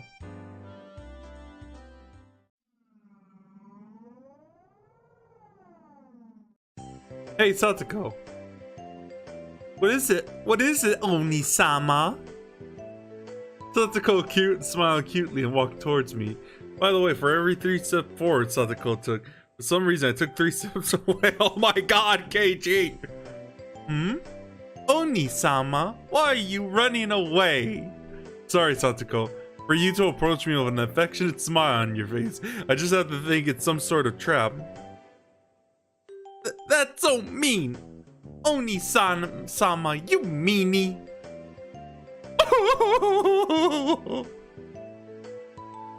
So sorry, I didn't intend to be so mean. The weeping Satsuko came closer to me. I'm a sucker for tears. Click. Clank. Huh? A bear trap? My leg was being clamped down by a jagged metal teeth. Oh, you fell for it. Now for the next part. Satsuko raised her right arm triumphantly, and traps began to trigger one after another. Suddenly the wall sprang forward, throwing me 3 blocks away. And there I saw a metal ball covered in spikes hurtling towards me. Oh my god. Oh my god, Keiji, your imagination. On top of that, there was a direction of the ball that would lock me in a giant guillotine. Welcome to the chat room. What just happened? I'm not really sure, but Keiji-kun, you're not thinking of anything completely ludicrous right now, are you? Not really, not at all. That's a lie. Usoda. You've got the kind of look on your face that says, I'm gonna be crushed by a giant spiked metal ball. Maroon, I think I should be encouraged to laugh. How could my expression convey what I was thinking like that? Is Rena telepathic or something? Sorry, imagining a meek and gentle Satsuko is impossible right now. I'll try again when I'm in a better shape. Next, I looked over at Rika-chan, who was working diligently on some kanji drills. In contrast to Satsuko, her default state was meek and gentle. Rika-chan come to me saying, Oni-sama! I'd hug her tightly. I could get used to that. Keiji-kun, you're drooling. Sorry. And how about Rika-chan? Are you saying her appearance is deceiving as well? Saying that out loud, I felt a tinge of doubt.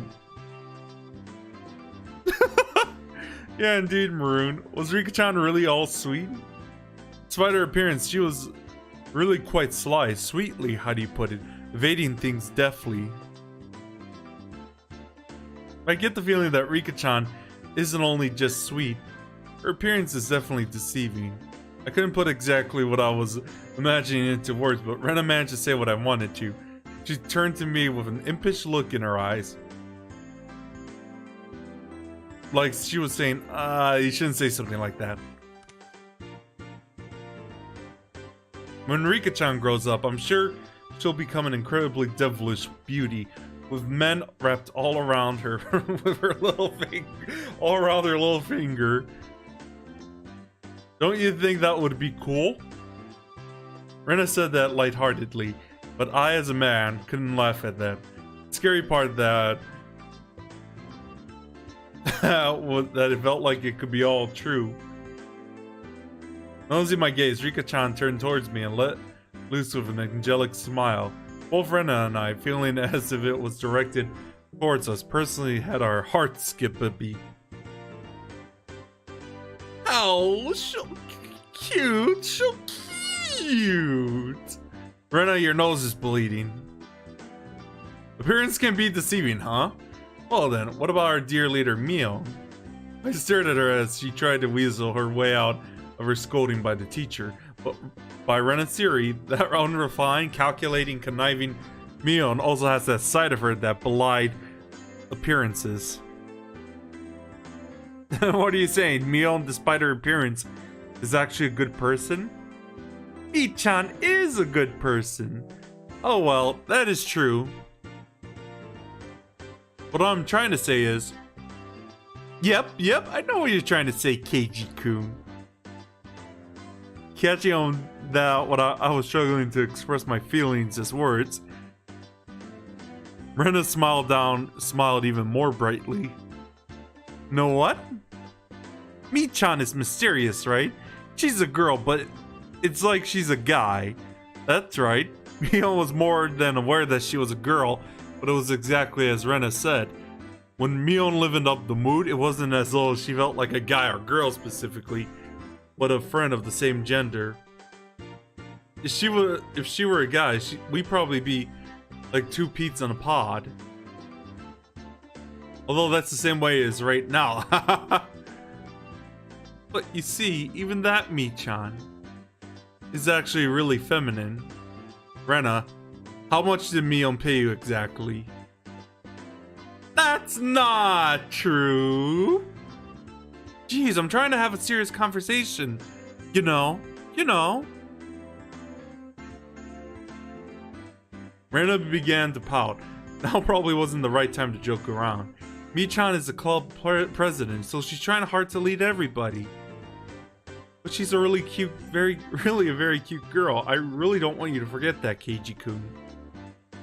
Rena's gaze focused off into the distance beyond where Mion was. The Mion that I met at Angel Mort was unimaginably different compared to the Mion that I normally knew. Flustered and hesitant from the unfamiliar job, it was a far cry from the brash and confident Mion. Even though she had to hurry up to work, she went through all the troubles to bring me food when I was on the brink of starvation. And she did so not as Mion, but as Shion. What exactly was Shion to Mion? What kind of person was Mion exactly? Keiji-kun probably couldn't even begin to imagine. As if to say it was our little secret, Rena held her finger up to her lips as she giggled. Mion, finally free from the teacher's preaching, returned to her seat, cradling her head to hide her embarrassment. Humph! This old man, you see, thinks that this grade school is enough for everything you need to study for in life. Saying that, she plopped down into her seat so violently. Oh my god, I was just checking if I didn't have myself muted.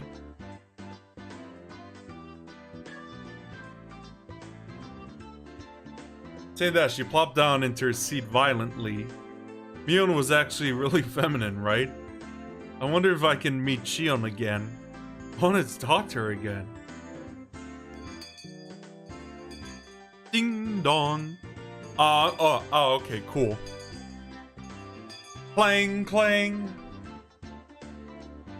Yeah, because I had to run off to get a quick bite on something after that chapter. The principal waved around the bell that served as the school chime. The teacher rushed back to the blackboard and began to list everybody's homework assignment. Whoa! It looks like there's gotta be a lot of homework today. Gotta buckle down. Well then, that means even Rena. Huh? What do you mean? Appearances can be deceiving. Would you imply that to you too? Huh? Keiji-kun, how do you see me? How? The Rena Ryuga I knew sometimes took things too far, but was generally a kind and gentle ideal girl. Really? And that makes me happy, I guess. If she was the opposite of what she seemed, that would make her... If I were really the opposite... Hi, Natalie, how are you doing tonight? Just saying it, I won't be mad. That's what I felt she meant. Rena is... Rena is... Even if you were the opposite, you'd still be Rena, right? The question should have been so nerve-wracking to answer. Maybe it was because the person in question was staring at me, but even saying that looks like a strange amount of effort. Oh my god, I'm starting to feel like that those eyes are gonna come up again.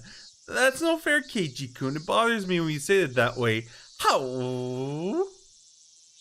Perhaps unable to endure my silence, Rena's face began to burn red with embarrassment. Rena! Kei-chan! Let's go home. Mion walked over and started getting ready to go home. Whenever school is over, she really does get noticeably more energetic. Oh my god, yeah. I'm doing good myself. I'm playing some Higurashi as always. It was the same relaxing walk home as always.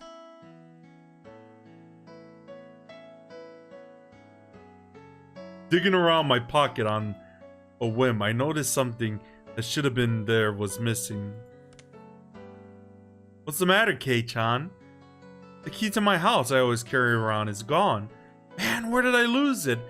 It's fine today since my parents are home, but still, this is bad. That sure is troublesome. Did you forget it somewhere? Or did you drop it? Which one was it? Did I take it home with me this morning in the first place? Huh? Hey-chan, did that key have anything that would make it stand out? Yeah, it's on a keychain. It was a blue fur seal.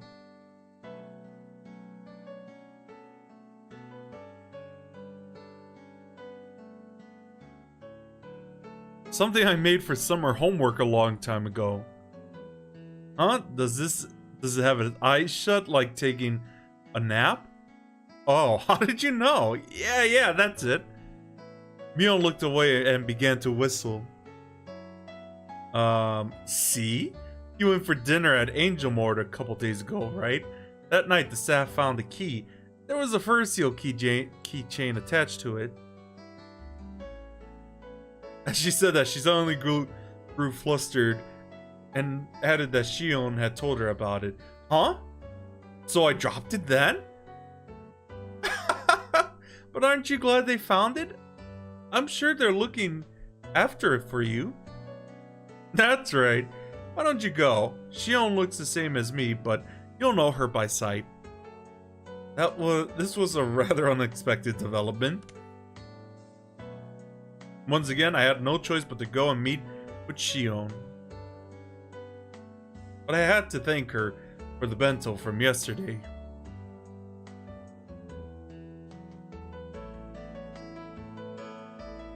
Besides, taking some time in chatting with this other side of Mio might be interesting, half-jokingly. I began to think about things like this. Right, Angel Mort, was it? I'll head over to Shion's restaurant and get my key back while I'm at it. Having a nice spot of tea might not be a bad idea. You sound like an English gentleman. That totally doesn't suit you, Kei-chan. Is this the restaurant? The one that Mi-chan's little sister's working at? Yeah, why don't we go together, Rena? Sorry to disappoint you, but I have plans with my father today. Some other time. Rena seemed pretty disappointed about having to miss such a great opportunity. You said they're twins, but do they really look that much alike?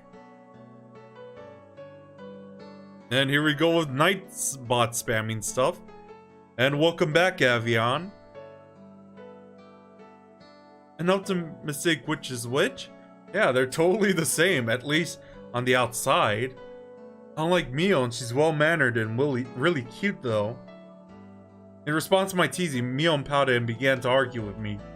I couldn't help but burst out laughing at Mion's little farce.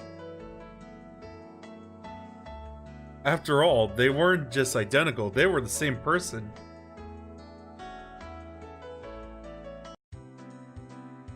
After going home, I changed my clothes and dug my bike out of the garage. Just thinking that I would be able to meet Shion again gave me a mysterious feeling.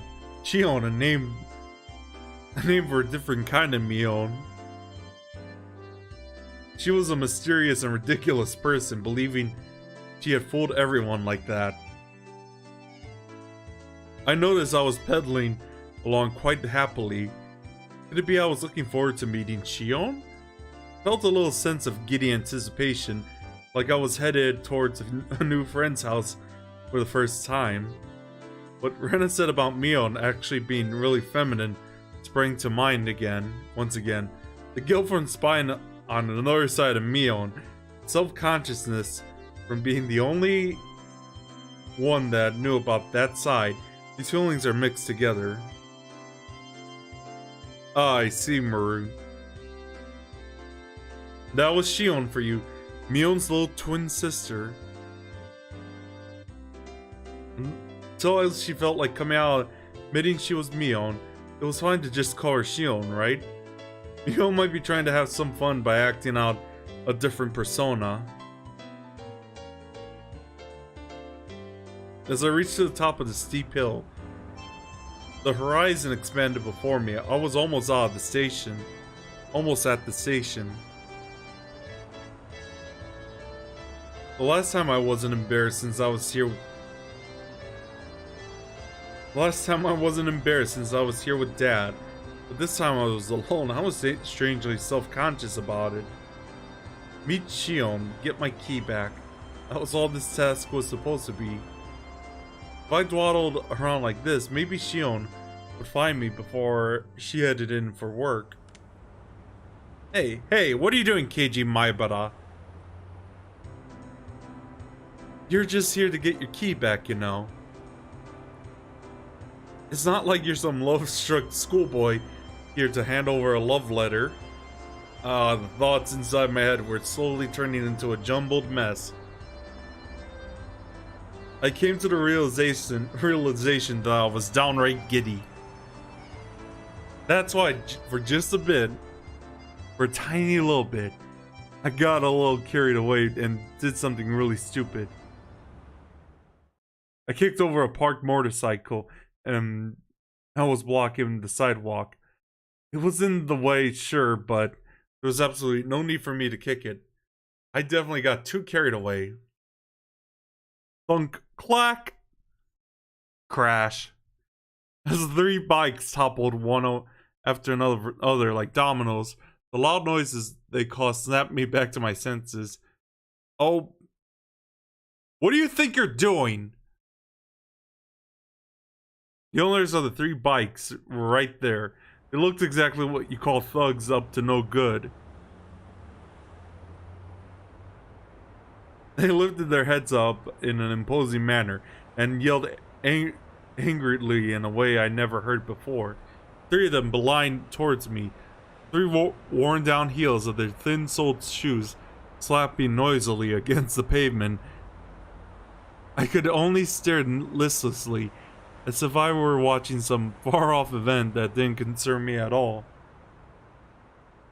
By the time I realized it, I had been grabbed by the collar and lifted onto my tiptoes. Don't be playing dumb. You knocked him over, didn't you? Huh? The 3 thugs were completely ignoring the rules of grammar, but the way they spoke was enough to get me to tremble. Yep, indeed, Maroon. Just like that, my composure drained away, my legs buckled, and my throat grew dry enough to crack. I'm sorry, I accidentally... Oh my god, you kicked it, didn't you? I was completely at fault, so there was nothing I could say in my defense. Yep, indeed, deftly. As a result, I pulled an even higher. The paint's all scuffed. Yo, Brad, who put you up to this, eh? This is your fault. The 3 of them continued to yell at me. I had no idea what each of them were saying. I had to think to like filter out the words a bit.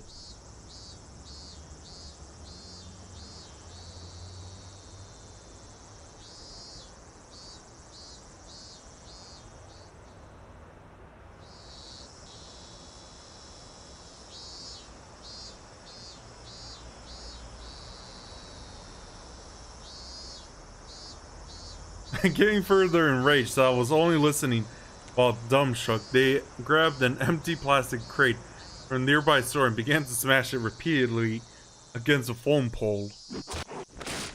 Cracks formed in the crate, plastic shards flying everywhere. They then slammed in full force into the shuttered storefront.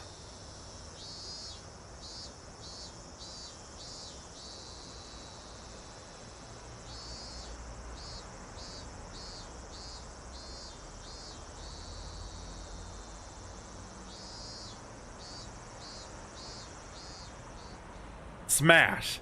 The shutter let out a frighteningly loud noise. Oh hey Serval, how are you doing tonight? Still not satisfied, they flipped over a case of empty cans, scattering its contents all over the place. This was not normal. It was something you saw often on television or in manga, but I never thought seeing it in person would be this terrifying. Well, yeah, Keiji, exactly. Okay, don't bring that conversation here, Servo. Yep. I became painfully aware that the safety of civilized society was only held up by such a frail concept as morals. My knees clattered together noisily. Static began to pepper my vision. This is what you would call absolute terror. There was nothing I could do to stop this frightening spectacle of violence. I could only pray for help. The fear I felt was too much. Would somebody help me? My gaze floundered about the surrounding area. I was surrounded by these three hoodlums. No way would there be a passerby brave enough to intervene. Maybe this is what you call reaping what you sow. If I were a passerby, there would be no doubt that I'd ignore what's going on. This was somewhat of a cosmic retribution. Say something! I'll stab ye! Oh my god! I'm not gonna fall for that kind of language. Angry yelling loud enough to rattle my eardrums spewed right in front of my face. My waning consciousness was forcefully dragged back into the forefront. The thug had cocked back his free hand and twisted my body. Then when suddenly a metallic taste filtered through the back of my throat. A chill ran down my spine like a jolt of electricity.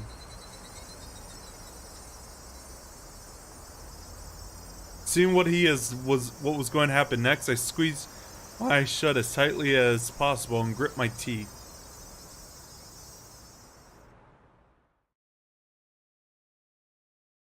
You're making quite a racket, you idiots.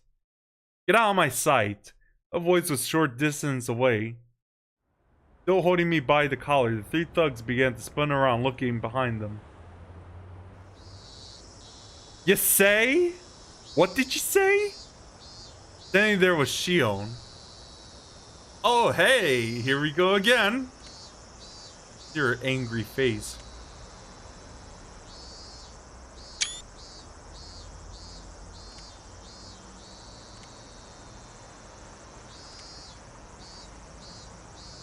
Standing there was Shion.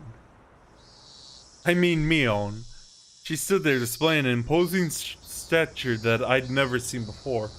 She didn't have the same look as her face she did when we were playing around during club. You mean Higurashi's maroon? Those were the eyes that would instill fear in anyone who looked upon them, the eyes of a raptor. They were the epitome of terror. At the same time, they were most reassuring things in the world. I'll say this one more time.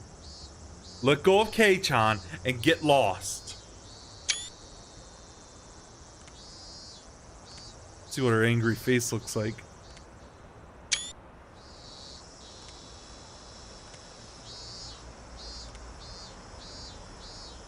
Yeah, indeed. Mion, without an ounce of fear, laid down her ultimatum. Of course, there was no way those three wouldn't go absolutely berserk. The situation instantly turned explosively dangerous.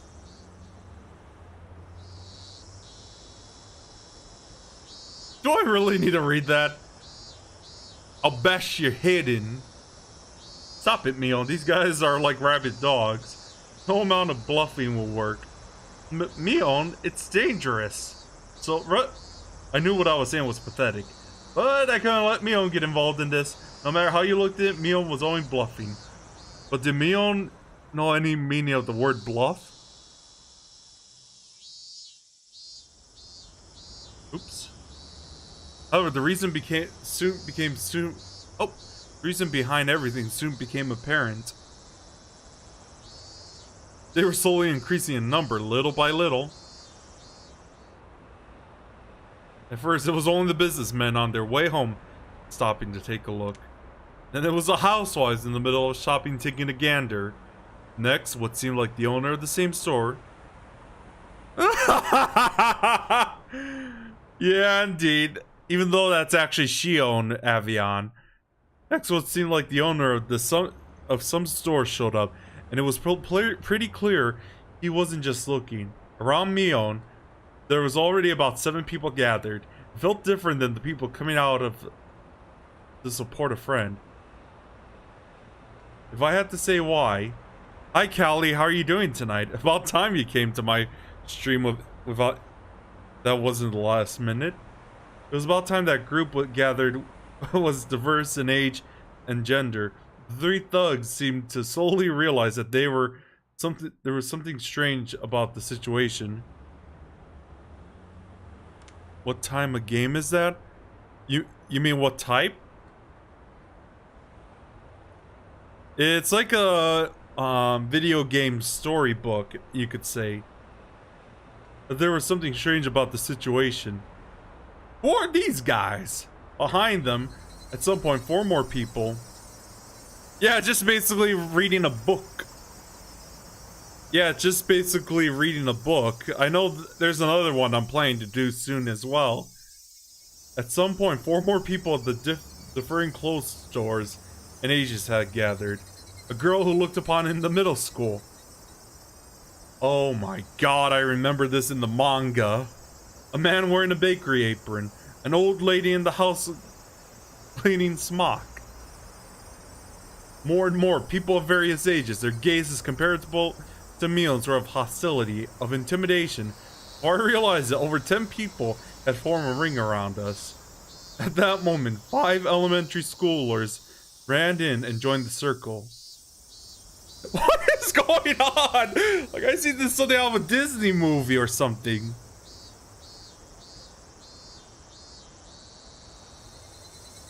Maybe you can help me for falling asleep. I see. I can try that. At least I'm just reading a book instead of splatting a bunch of other inklings and octolings. Or bugs, or clone soldiers, or cyborg aliens, or whatever thing you could think of that I tend to blast away. There were some familiar faces, some of our classmates. Then their people were residents of Hinamizawa, or oh my god! More and more people from Hinamizawa gathered around. In obvious contrast, the residents of Okinomiya were passing by as quickly as possible. Are you guys? Go away! Those are words you see something out of the internet as well. And this takes place in like 1983. Oh, I see. Good luck at the doctor's tomorrow, Maroon. The group surrounding us had suddenly swelled to around 20 people. Completely encircled, the faces of the thugs began to show the first sign of panic. Nobody spoke a word, Mion included. That made everything completely unnatural, and depending on which side you were on, completely terrifying. Only the thug's voice echoed out like they were screaming. Somebody took a step forward, closing the gap between them. As they did, everybody else took a step forward, shrinking the circle. The hoodlums went pale as they were pushed together back to back and were still yelling angrily. They were trying to string together vulgarities, but for some reason it sounded like they were crying out for help. Alright, what's going on here? What's going on? It was all of a sudden a solidly built officer cut its way through the crowd. At some point, 2 police cars had arrived. Some passerby had undoubtedly called for them. Several burly officers appeared from inside the second vehicle. Oh, officer, good timing.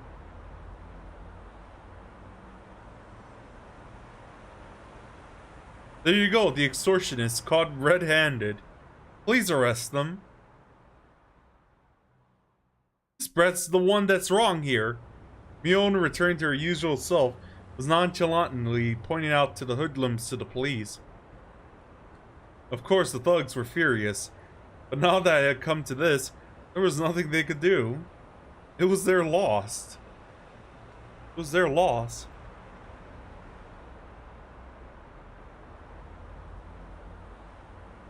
Okay, come over here for a sec. Come on already. The officers handcuffed the thugs and dragged them towards the patrol cars. Let me go! We're the victims here. Are you listening? No matter how much of a ruckus they caused, the officer paid no heed. In a blink of an eye, they crammed inside the two vehicles. They could still be heard yelling while inside of the police cars, but what they were saying was no longer intelligible. Are you alright? Are you injured? Oh god, it's that guy again. He was probably a detective. The man leading to the police peered at my face. Oh, not really. Well, that's a bit of a silver lining then. Well then, have a good year. Portly man, after taking a quick look around, addressed the crowd. Thank you, citizens, for your timely report. Thanks for your effort. We were able to keep the peace today. It's a wonderful thing. Thank you for your hard work, Detective Oishi. As a citizen, I thank you for your daily efforts. It's an honor for a detective from the 1st Division to come out all this way. The way Shion talked didn't have a very pleasant tone. It was a coincidence. I happened to hear the call over the radio on my way back from the prefectural office. I just made a little detour.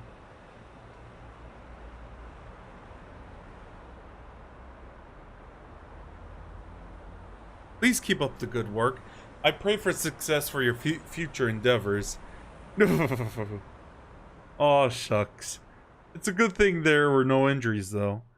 Oishi-san, we're done here. Let's go. Well then, have a good year. I'm sorry. Could you make way? A detective named Oishi, after jovially making pleasantries, lumbered over to the waiting police car. Yeah, indeed. It quickly set off, disappearing down the city street. It was over so quickly. So quickly, I was dumbstruck. I didn't even get to ask the officer what was going on. It was like they came here quickly to disperse the mob before any trouble could start. After making sure the police car had left, Mion snapped her finger sharply. Alright, that's a wrap. And don't come back. That was the signal. The tension melted away in an instant as everybody began smiling. The middle-aged man helped me up. Are you okay, young Maibara? Maibara? Next time pick your fights a bit better. It's not like I wanted to fight. Are you hurt anywhere? If you hit your head, it would be a good idea to get an x-ray taken. An older lady I didn't know the name of was concerned about my injury. You were lucky this happened right in front of the station when it was busy, otherwise we wouldn't have been able to gather as many people. Next time, be more careful. City kids these days are pretty unruly. I was even warned by the old lady in the smock. As Shion finished applauding the dispersing group for their efforts, she strolled over to me. Oh, well, you're pretty good, Kei-chan. But I also think you should be more careful who you pick a fight with. Thanks, Shion. You saved my bacon there. Like I said, I'm Shion. She made a troubled expression as her gazed downward, blushing in embarrassment. I heard from my sister that first seal is... Oh my god, I am so confused now. Keychain was yours, Kei-chan. Oh, yeah, that's right. I was just heading to the restaurant. And you ended up feeling so excited that you got mixed up in something weird. Now it was my turn for my face to go red. I didn't want to admit it, that she was spot on. Oh, I was just unlucky. But you really saved me, Shion. You don't have to thank me. So if you see somebody else getting bullied, help them out, okay? We value that kind of thing highly here. I was well versed in that sense of camaraderie. But by the way I was rescued just now, something seems a little off about that. I was helped out. It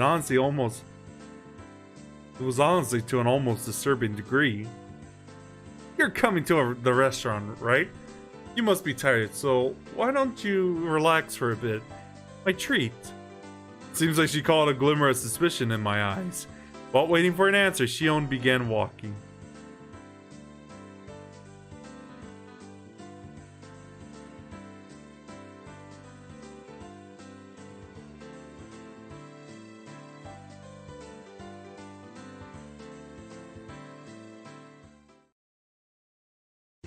After cooling off a bit inside in the restaurant, little by little, I realized I was still on the edge.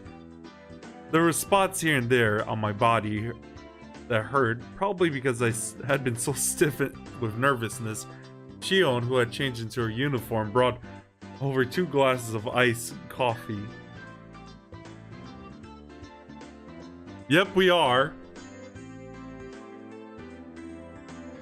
Wow, the only thing in my head right now with Shion is Omochikaerii, or I'm taking you home. Here you go, iced coffee on the house. Just bring this coupon with you to the register and it'll be no charge. My patheticness really knew no bounds.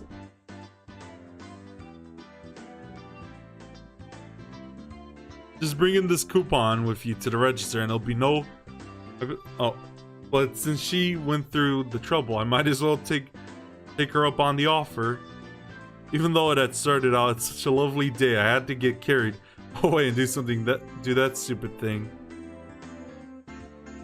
That's what she says all the time! Whenever she says she sees something adorable. I'd completely ruined it. But really, you really saved my hide there. I've really come to see you as reliable. Even I was scared. But Kei-chan was in trouble, so I had to be brave and do my best. While a little embarrassed by what she just said, Shion made a show of folding her arms boldly. Shion, really, thank you. I was thanking Shion, but I really wanted to thank Mion. Mion, really, thank you. Now, cheer up a little. If you feel in debt, and you have a chance, you should help somebody in need. Like, for example, if I'm ever in trouble, please come and save me. Foreshadowing. Ah, yeah, of course. It's a promise. You absolutely have to. Taking advantage of my work, she seems happy about my promise. So if I'm ever in trouble, Kei-chan will come and save me. I hope trouble comes soon. Ah, he finally smiled. She said as she smiled herself, poking me in the cheek. A downtrodden Kei-chan's as good as an imposter. Come on, smile, smile. That tickles. Stop! Thanks to Shion's meddling, I finally cheered up a little. All the muscles in my body that stiffened because of the incident finally began to relax a little. When you're in a better mood, don't you get a little hungry? Ah, jeez. I'll be right back real quick. I forgot about the phone in my room. Yeah, I am.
Okay, I'm back, and congrats on leveling up, deftly.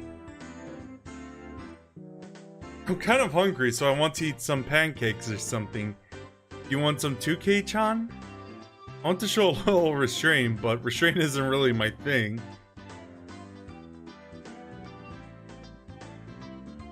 I think I'm just gonna finish this chapter and it's you're welcome and it's tips after, and I'm probably just gonna grab some food after, cause that chapter really made me hungry. I wanted to show a little restraint, but restraint really wasn't my thing. That's why I replied without any. They're good, right? I'm pretty picky when it comes to pancakes. Don't worry, our pancakes have a pretty good reputation. Shion ordered some pancakes from a nearby waitress. An employee ordering from another employee seems kind of weird. Hey, speaking of that, wasn't Shion in the middle of a shift? She had just been slacking off while talking to me. I told my uncle that you saved me when I was surrounded by hoodlums, so he's rewarding you. So I have the manager's permission. That's exactly the opposite of what happened. Is that alright? It's perfectly fine. By the time the pancakes arrived, we had entered into a relaxed conversation. As the two of us ate pancakes, we livened up the mood with some chit-chat. About what was on TV, celebrities, that kind of thing. Hobbies, food, really nothing more than idle chit-chat. Well, the only thing, if considering this is the 80s, the only thing I could think of with hearing that is, welcome to your life. There's no turning back. Even while we sleep, we will find you acting on your best behavior. Turn your back on Mother Nature. Everybody wants to rule the world. Okay, I'm done. Hobbies, food, really nothing more than idle chit-chat. Talking together like this, I once again become conscious of Shion being a girl. Hey now, that's funny talk, Keiji Maibara. Shion and Mion are the same person. Welcome back, Serval.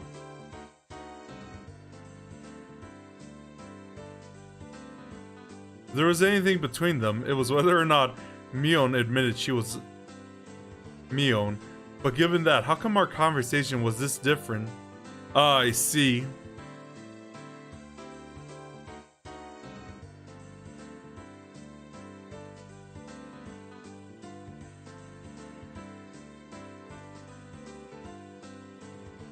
Kei-chan, you don't think of my sister as a girl, do you? That's not true. If she were a guy, I'd punch the living daylights out of her. I think the reason you guys get along so well is because you have that kind of platonic relationship. It's a pretty rare and inevitable things to have, don't you think? I don't get what you're saying, but it really would be a waste to treat her like a girl. Hey, Kei-chan, that's sexist. Hearing the word sexist was a cause for introspection.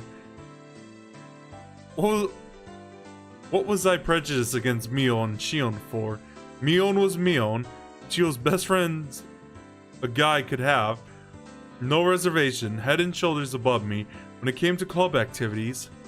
If I met her 5 years earlier, my life would have been a lot more fun. Of this, I had no doubt. Then what about Shion? She was Mion's little sister, and it hadn't even been 3 days since we met. Her relationship was much more distant, as the only thread we had in common was that I knew her sister. And for Shion, it was the same. I was somebody she met 3 days ago, and only because I was a friend of her sister. The difference between Mion and Shion? Friendliness? Familiarity? Playing around with those unclear thoughts for a while? I had stopped listening to Shion. Hypothetically okay. Are you listening? Ah, sorry. Yeah, I'm listening.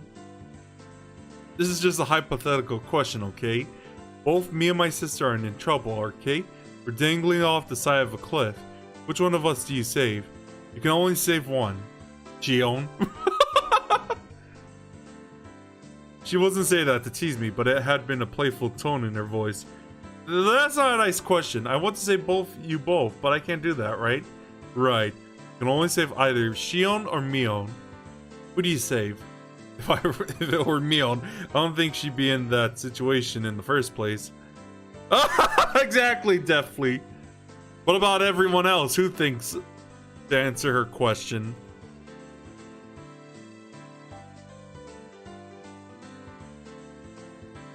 As if something else she could easily get out of herself.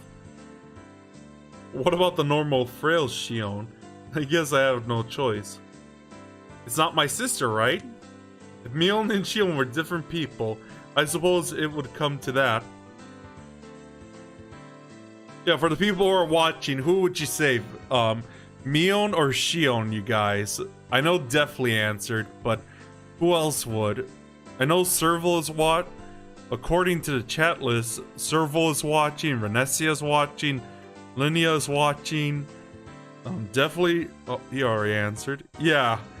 Who would you save? She would have been smiling, but her gaze locked firmly to mine.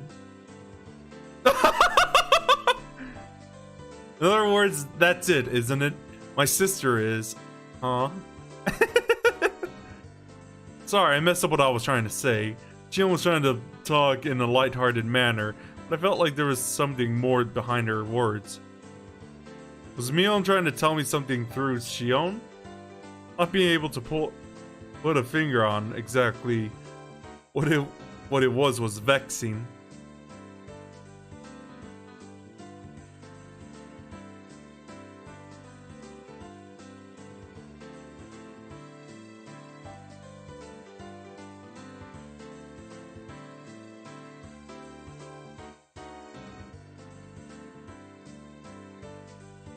Shion, to hide her embarrassment, turned the conversation around. More importantly, just now. Were you surprised when everybody kept on showing up?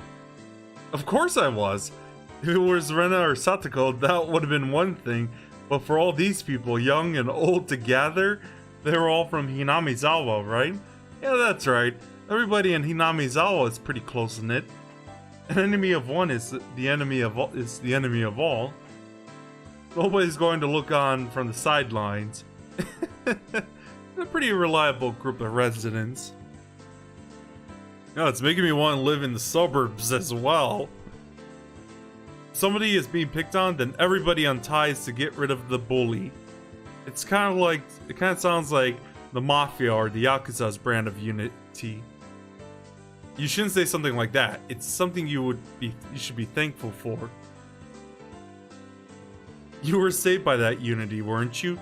Never forget to show your appreciation. I half-heartedly agree. I knew full well I should be appreciative. Everybody really is close-knit, aren't they? Maybe it's because of tradition. Hinamizawa has been in danger of becoming a ghost town on several occasions. There has been a history of villagers uniting together each time to fight for villages' continued existence. For example, Kei-chan, did you know about the Hinamizawa Dam project? Don't bring that up, Shion, jeez. Hinamizawa Dam project, don't ruin it for Keiji. Let's see, I feel like I've heard somebody talk about it before. About 10 years ago, there was a sudden proposal to build a dam here, which would have submerged Hinamizawa underwater. Oh, that story. I think I've heard my dad talk about that, but I'm pretty sure that plan was cancelled, right? We made them cancel it. Everybody banded together. So that was a well-earned victory. That sounded pretty much like the story I heard.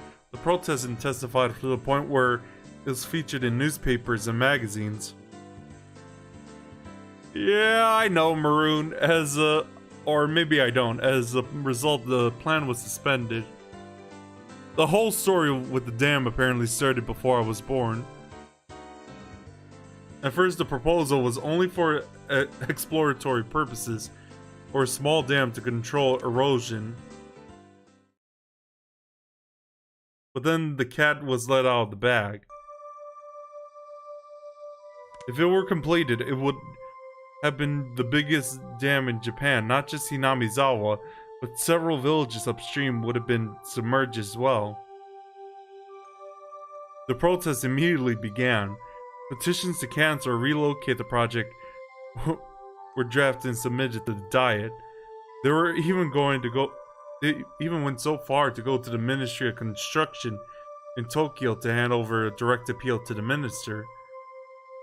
The previous landowner sued the government, stating that there were inconsistency in the purchase agreement and the transaction should be nullified. Owner of yet unacquired land split their properties, increasing numbers of landowners in order to stifle the project. It was all very precious when the land acquisition was still about money.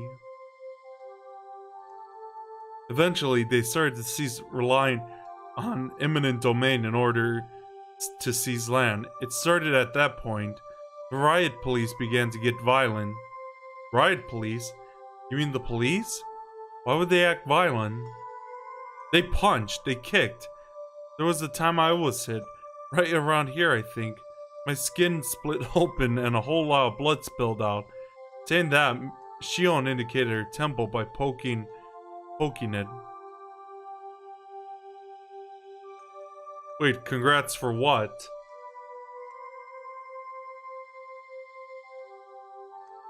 What happened to the police? Finally, a complaint against the riot police for police brutality would seem kind of strange for some reason. Yeah, I know, Maroon. Actually, they wouldn't pay heed to something like that. Oh, okay. Congrats on leveling up, Servo.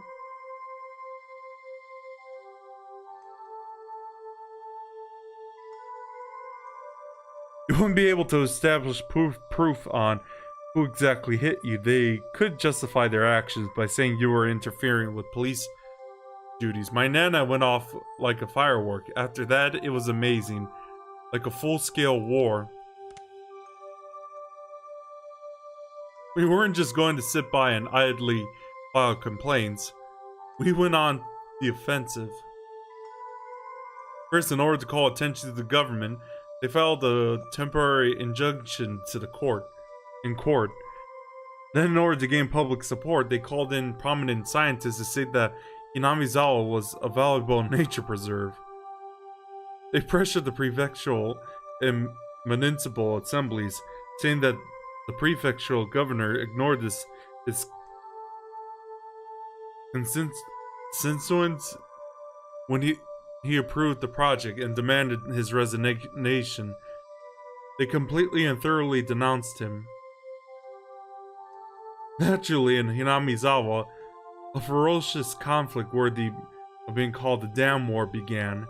In order to suppress the police brutality, they coordinated with the network channels and exposed the violence of riot squad members to the public. Oh god, not level of violence.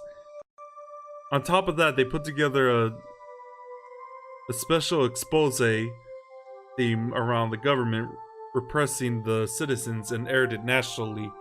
It worked wonders. Following that, the SWAT teams had their hands cuffed. Day after day, the petition and demonstrations continued. Propaganda was used to help garner support.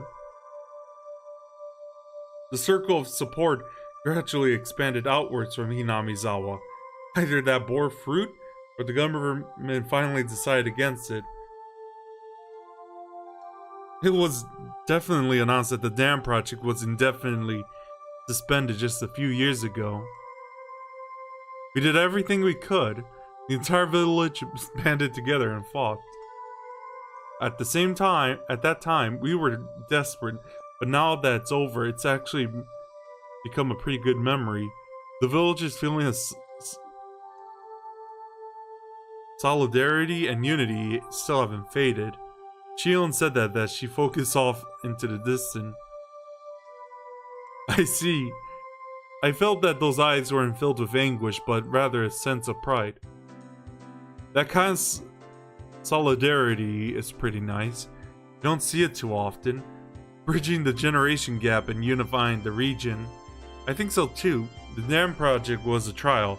I think that just the fact we were able to overcome it is huge. The fear I was feeling until just now gradually began to fade. When people began to show up, one after another, I was engaged with those thugs. I thought it was frightening, but now I felt the bottom of my heart that I had been rude. The villagers prepared to defend their homeland to the death. The sense of solidarity had fostered. It might seem impotent to say this, but I was a little jealous. If I had been in Hinamizawa when the protest against the dam was going on, I might have been able to share in that sense of solidarity. Kei-chan, you weren't there at the time, so I don't think you can fully feel the solidarity in the village. But everybody shares it thoroughly, even with somebody who just moved here like you, Kei-chan. You couldn't even be more right. So many people got together to help me out when I just moved here.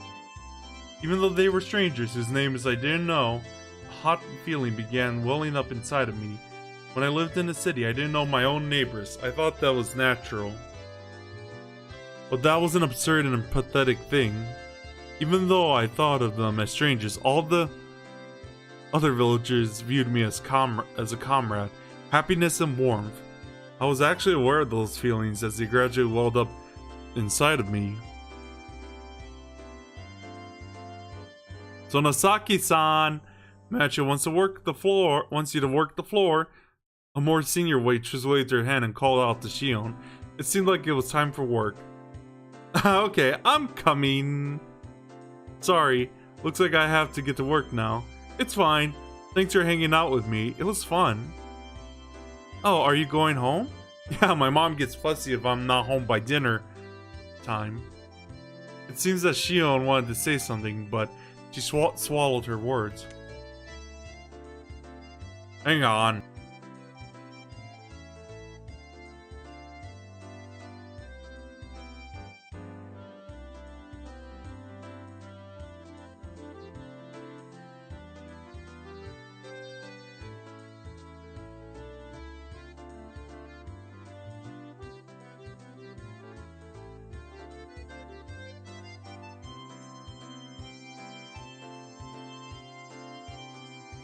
Seemed like Shion wanted to say something, but she swallowed her words like we hadn't talked enough, that kind of feeling. Looking at that expression, I regretted saying something that disappointed Mion like that. I was about to say I could stay for a little bit longer when Shion got up from her seat. Here, if you could use the coupon, it should cover the pancakes as well. Saying that, she showed me a coupon booklet. She tore out a few sheets and handed them to me. Convenient, isn't it? It's a perk I get on top of my salary. It's okay, I can pay for the pancakes myself. Hey! Being so reserved doesn't fit you, Kei-chan. If I were my sister, you would have gladly let me pay for it. She said as she left, gently stopping me from opening my wallet. Being told so with such an encouraging smile really resounded with me. So Nasaki-san, sorry, could you take care of the register? Ah yes, right away. Later, today was fun. Saying that, Shion smiled one more time at me. Oh, Mion, thanks a lot for today, I owe you one. If you really think that, then return the favor. I'm looking forward to it. After I said it, I realized I mistakenly called her Mion. I didn't know if she realized it or not.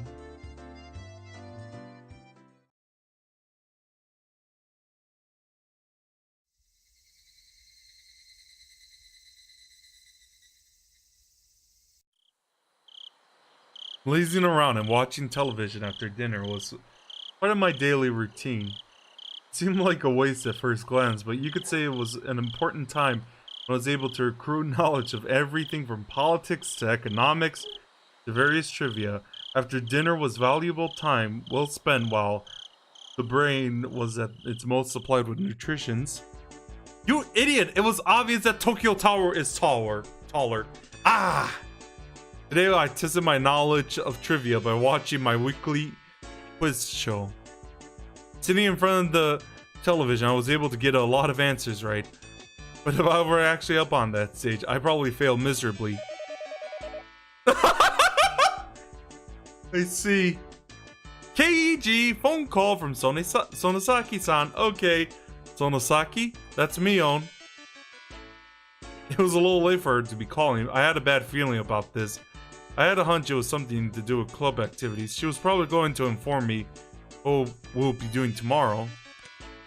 This was Mion we were talking about. She might as go as far to say we were doing club activities right now, so hurry up and come over. By the way, it was 8 p.m. Hello? No way we're having a club battle right now. Huh? That's not it. I mean, it was Mion, but it was very un-Mion-like way of talking. Huh? Could it be? Sorry, could it be you're not Mion, but Shion? That's right. Good evening. I'm sorry for calling so late.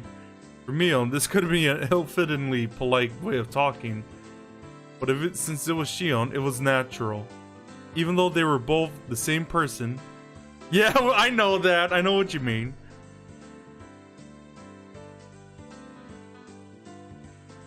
Even though they were both the same person with a dry smile, I enjoyed that mysterious feeling. No, it's fine. What's up? Hey-chan, do you like sweets? Like cakes or desserts? There's no way I hated them. I'm an unabashed glutton. That's great. Actually, there's a new dessert contest this summer. And they look like they have a new dessert menu every season. So they were hiring taste testers for potential desserts. The desserts at Angel Mort have a good reputation. It's pretty difficult to get accepted as a taste tester. I'll get right to the point. Ta-da! You say ta-da, but I can't see over the phone. So, could it be? That's right, I have a taste testing ticket right here. If you don't mind sweets, how about it? When you say how about it, basically you mean that ticket I can eat all the new desserts I won? They say to beware of honey pots because this is sweeter than any pot of honey. All you can eat free dessert? No way. If you're okay with that, I'll register you as a taste tester. When you come to the restaurant tomorrow, just give the person in charge your name. Then everything will work out. If you say everything will work out, you mean all you can eat? For free? Yeah, it's free. That's quite a bit, so I recommend you come hungry. This is such a delectable opportunity. It's almost scary. This really was Shion, right? It wasn't Mion posing as Shion in order to bait me into a trap, was it? What am I saying? They're the same person. Yeah. I know exactly what you're thinking, Kei-chan. You're probably thinking this is too good to be true, right? I mean, I would never snort. I heard from my sister, but you're really somebody who can't tell a lie. I'm not averse to somebody like that. Shion laughed with a voice that sounded a lot like how Mion would laugh. It's not like I was intending on it. But it was just so happens that my shift ends early tomorrow. If it's not a bother, I thought maybe we could spend a little time together after I'm done. Your shift ends early tomorrow? Yeah, so while you work, you can take your time eating desserts. I'll finish up. Well, I didn't have any plans anyway. I don't mind hanging out with you for a bit. It's not like we have to go anywhere. I was thinking we could cool off in the evening. We could take a walk. There was no reason for me to refuse. Out of courtesy, I might as well take her up on her offer. By the way, Kei-chan, you and I have been meeting up every day, haven't we? Now that you say it, I guess we have. Since you say okay, we have an excuse again tomorrow. Huh? What was Mion saying? Kei-chan, your voice just cracked. What's the matter? It wasn't just a video phone. She could tell I was beet red. Oh, then you should definitely come tomorrow. I'll take my leave here. Good night. Good night! Shion finished up with what she said she had called to say, ended with a conversation without any chit-chat. When I returned to the living room after hanging up the phone, the TV was already off and my mom was sleeping in the rocking chair. Not feeling like turning the TV back on, I went back upstairs and returned to my room.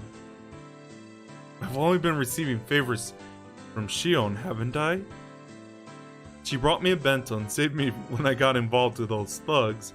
She was supposed to be a different person, so I could thank Mion at school. I'm gonna think of it. She'd probably just say she'll pass it on to her sister. I have to thank Shion directly. Tomorrow I'll have to repay her tomorrow.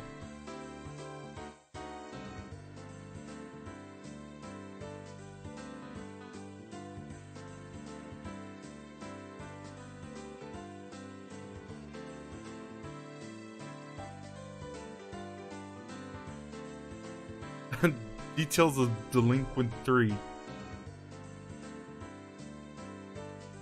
Mob mentality. That's the achievement I got.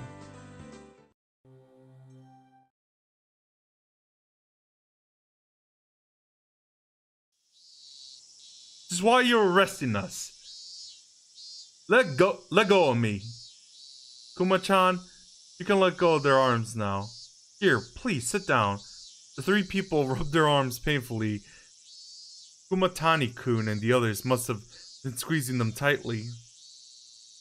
Don't get me wrong, I haven't arrested you or anything. Kuma-chan, go get me something cold from the fridge, please. Would you like your barley with foam or without? They plunked down onto the reception sofa, and despite not yelling anymore, they still had a dangerous expression.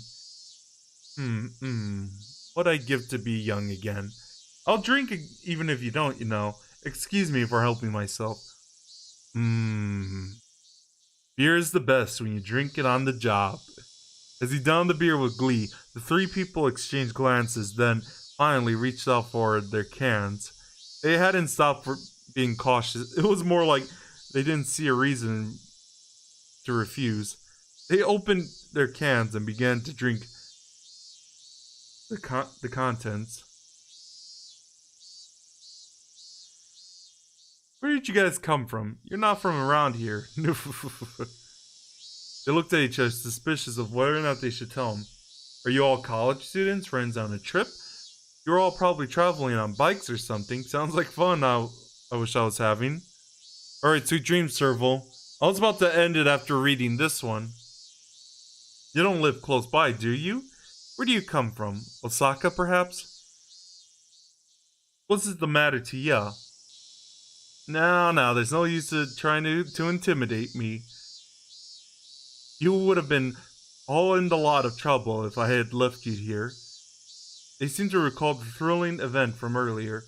While they could understand getting surrounded by a student or a gang, or something along those lines, they never would have been surrounded by locals, both young and old, both men and women before. It was easy to imagine how scared they must have been. If you were from here, the people Hinamizawa wouldn't have done anything to you, no matter what you had done wrong. They're all special, not in the sense of parents not wanting to get involved in their children's fights. If one person gets bullied, the village will come out in full force. That's not just an idle threat, you know.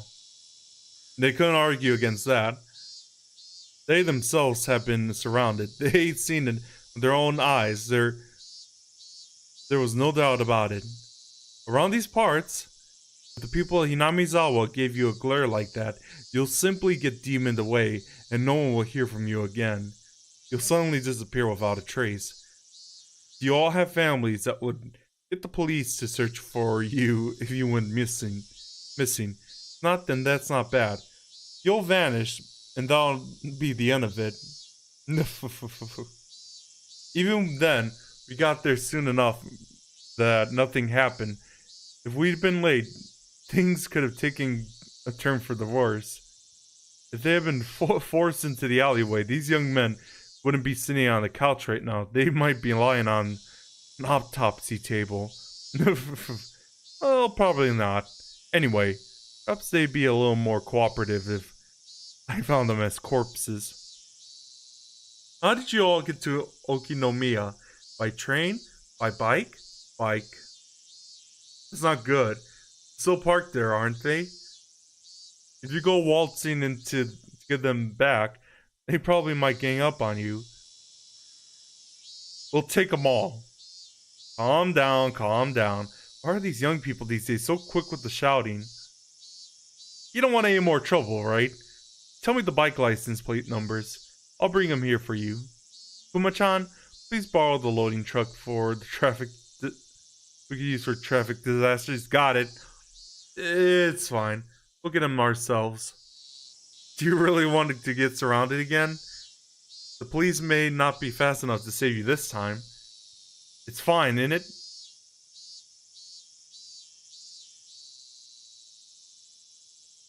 My god, I heard a loud rumbling from my stomach. If we're surrounded, they're gonna get knocked down. Hey, you three. You're drinking the barley with foam, right? Try turning your engines on. I'll arrest you with the spot for drunk driving. Your tax dollars will be in good use for bringing all your bikes back here. Yeah. Quit complaining. Tell me the license plate numbers, you... The three were hesitant to tell them the numbers. They were mumbling something along the lines of not remembering them since they had brought the bikes. Well, that's a thought I had. Ha. Kuma-chan, go with the truck and bring the bikes back. Get the tough-looking red Yamaha, the one with the broken right tail light, and the white one that had been packing tape stuck to the seat. It's the ones. They belong to you, right? They didn't answer. Those must be the right ones. Oishi-san, the truck is here, so I'll get going. Yes, please do. Wait, Kuma-chan, hold on. One more thing. What's up? Look up the numbers. You don't want to bring the wrong ones back. 3 people faces change colors. They made them so very easy to understand. Let's take it easy until your bikes get back. There's more beer, you know. We have some of the snacks too. Want to watch TV? Probably nothing on though. Nah, thanks. Weed's leaving. Don't want to hang out here forever. Suddenly there were 5 or 6 huge officers surrounding them. Their clearly overpowering stares nailed them to the sofa. What? What did we do? Going on a trip by stealing motorcycles, huh? Students these days have too much time on their hands.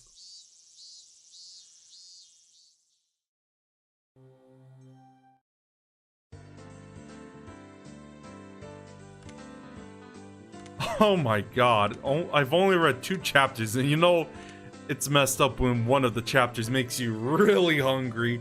So yeah, I think that's it for Watanagashi-hen for tonight, you guys. So yeah, I might start a little late with the Borderlands 2 co-op stream tomorrow because out of coincidence, one of the guys has an appointment to go to.